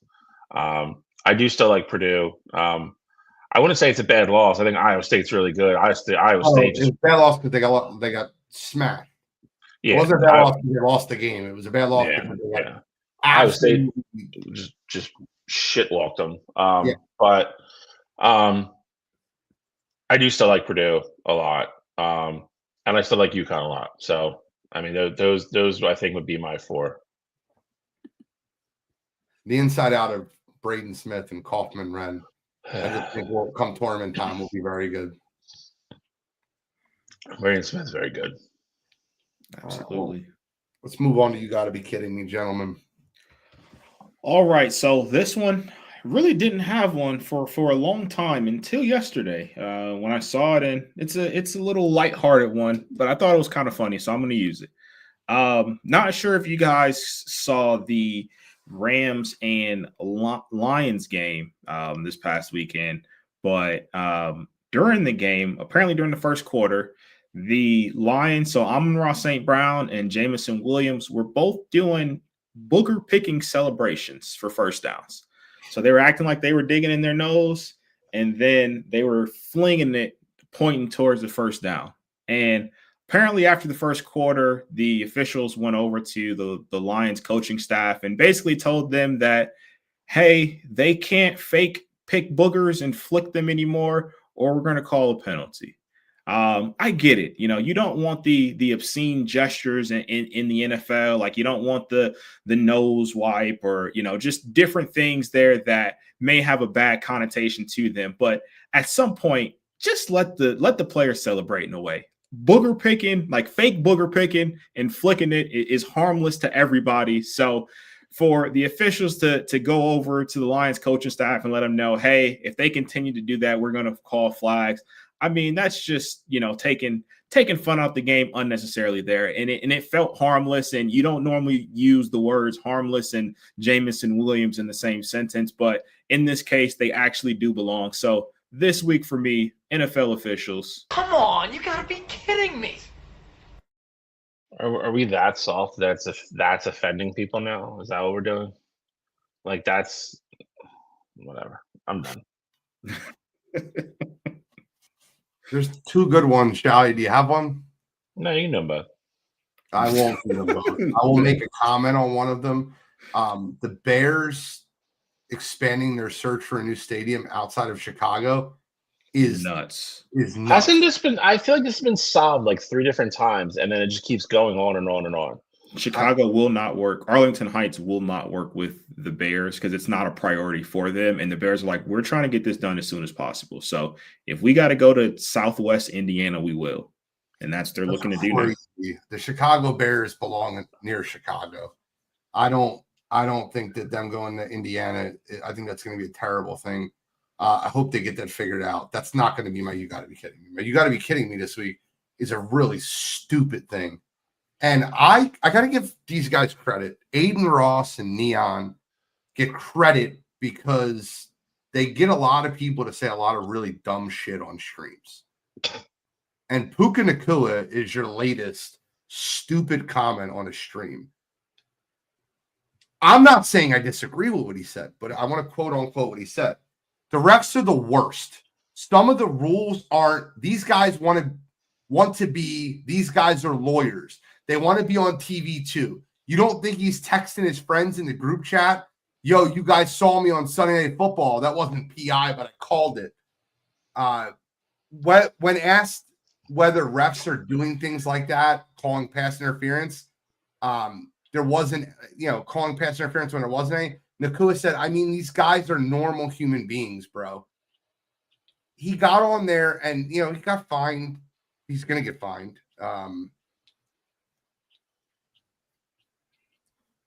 You're the 1 seed in the NFC. You're about to play the biggest game of the NFL season for you guys for the 1 seed at Seattle.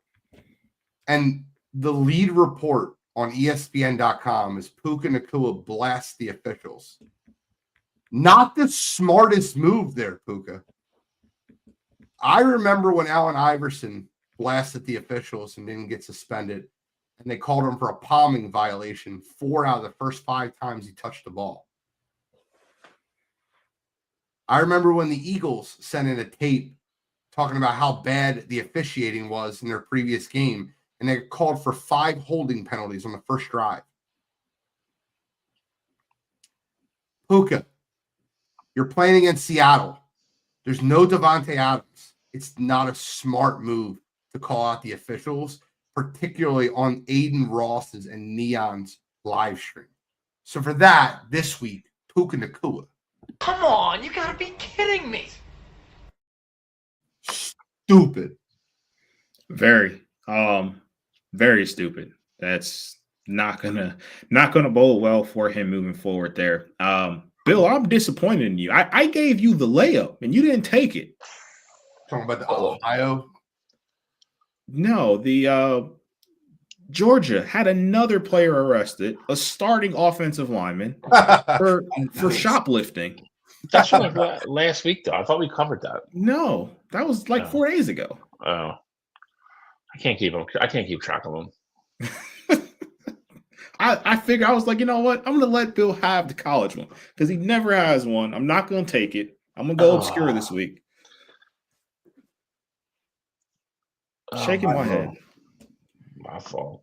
I do want to end the show, and you guys, I'll go right to you guys afterwards. I just want to say a couple statements. Next couple weeks, we're going to take off. We're going to spend time with our families and, enjoy the holiday with anybody that we can, right? Cottrell's a new baby. Listen, there's a lot of things that I'm thankful for.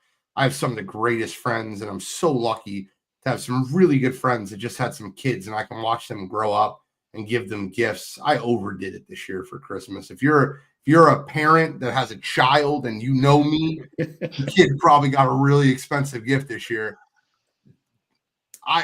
I'm finding that joy again in the holidays.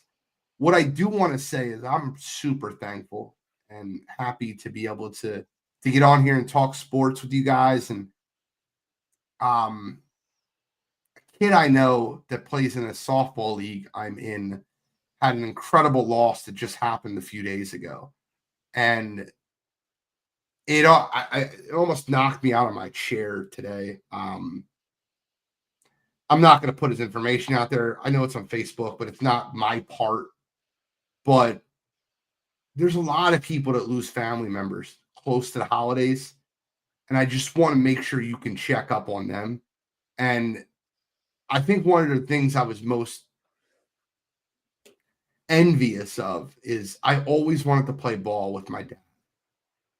And this kid got the chance to play ball with his dad on a softball team. And man, I feel so bad for him. And it sucks. He just lost his father right before the holidays, and my thoughts and prayers go out to him. It broke me. It absolutely broke me seeing it. And I just want to pass that on to anybody that's listening. If you know someone that lost a family member, lost someone close to you around this holiday season, please reach out to them. Make sure they know that they have a shoulder to lean on. It's one of those times where you can be celebrating the most wonderful time of the year with your family, and there's someone else that's at home that's grieving, that's in pain, that's hurting. I just needed to get that out. I feel a lot better myself in life, but there's a lot of years. I've had a lot of dark years around the holidays, and there's another kid that's going to be going through that this year. And my heart genuinely goes out to him. So I beg you guys, if you know anyone like that, please reach out. Please make sure you're a shoulder. Please make sure you're there for them.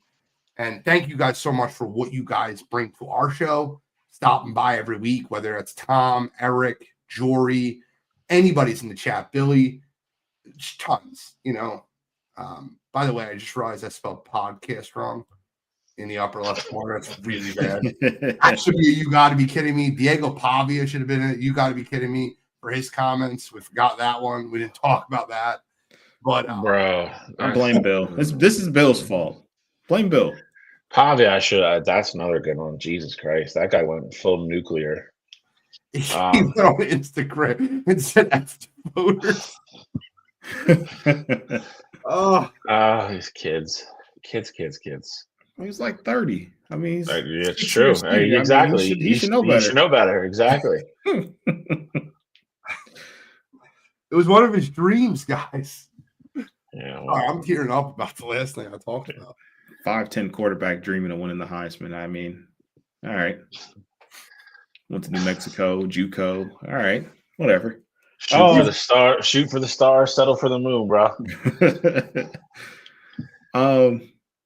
Yeah, no, I mean, that's definitely tough to follow up, Gina, because I mean, I echo all of your sentiments there. But on a just kind of a lighter note there, I will say, this is a weird time because I feel like, every holiday or just Christmas in general, most of the time at least, I'm on vacation, I'm going somewhere. So I missed the Christmas show anyway. So this really isn't anything new for me. But usually I'll come back. We're right in time for New Year's, where we have our, end of the year special or, awards and things like that. And we're still going to do that. We're doing that when we get back, but slightly different with everything and then dates, how they fell this year. But with that said, it is going to definitely be odd for the next 2 weeks not having to really do anything with Wire to Wire, because that hasn't ever been the case in the 5 years that I've known both of you. So, but with that said, hope everybody can enjoy the time with their family. Definitely will be enjoying, Uriah's first Christmas, and we're going up to Cleveland, spending some time up there, and definitely get to enjoy it. And then on New Year's Eve itself, we'll be at home this year, and Ohio State plays at 7:30, so that'll be cool. Getting to see them play there too. But hope you guys enjoy the holidays, ultimately there, and can't wait for us to come back with the new show in 2026, because I was looking back through all of our shows this past year. We actually introduced trivia on our first show, 2025, and I think it's been a hot topic for us. So hopefully we can add something new this upcoming year, and definitely looking forward to our growth here in 2026. Oh, go last. Gene, I got to point out after Cottrell just went, he's kind of a jerk, dude. He's left us all these Christmas shows the last couple years. Me and Gene like fighting back tears, talking about our dads, and he's on a freaking boat somewhere drunk. So that's a little rude, but we'll let that go for now. I'm going to say a lot of stuff that's already been said. But as always, thankful for everybody that's involved in the show. Everybody who listens, who's ever shared it. And we still have a ton of people that listen every week that have been here since, week one in Shady Mike's condo. It's been a journey. It's been at points sometimes it's a grind. I don't think people. I do think a lot of people, but I mean, there's a lot of work that goes in the show. there's a lot of stuff, you have to watch, and there's a lot of sacrifices you have to make. So we can all come on here and talk about the same thing. And that, that revolves around a lot of, people in your personal life kind of, taking a back seat to things sometimes. And that's not always easy, and Cottrell, like he just said, he has a baby now. Like it's a lot goes into this for us to come on here and be able to, put out the content that we do and make it sound and look and as good as it does. You know,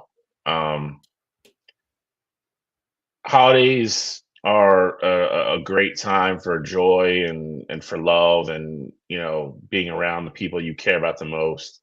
To Gene's point, if you know anybody, it's also the loneliest time of the year if you don't have those people around anymore. Toughest time to get through.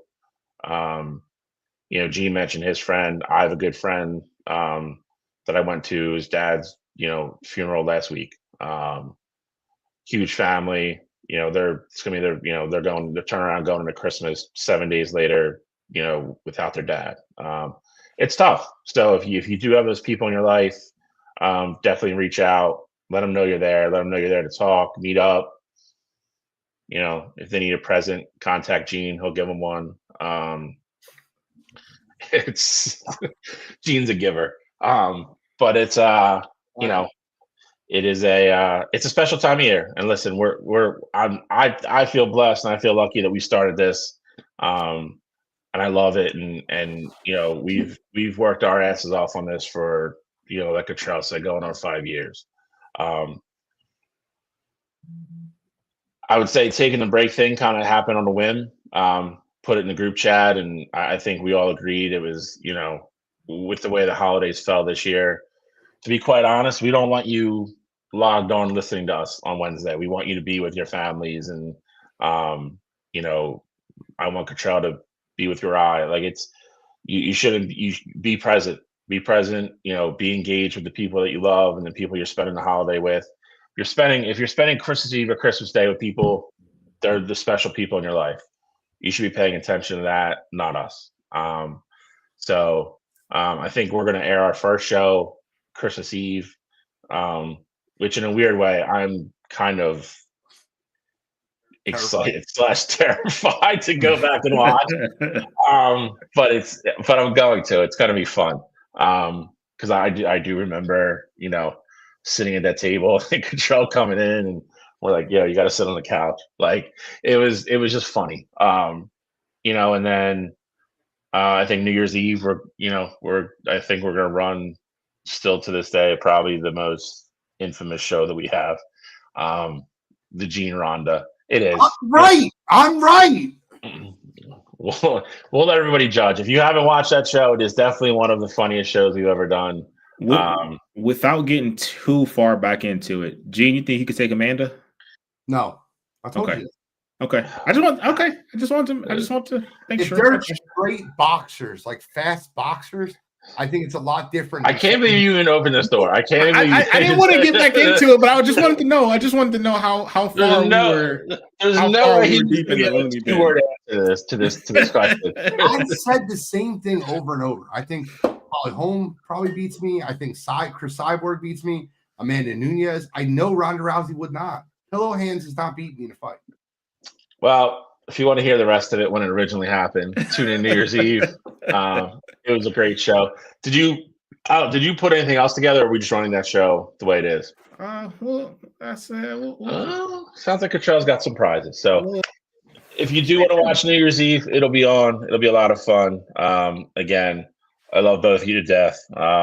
Grateful for both of you. Love the show. But at the same time, I'm looking forward to having 2 weeks off too. So let's get it. Yeah, that's it. Merry Christmas, everybody. Love everybody. Please be safe too. Don't do anything stupid. And enjoy the holiday with all your families. Merry Christmas to all, and to all a good night.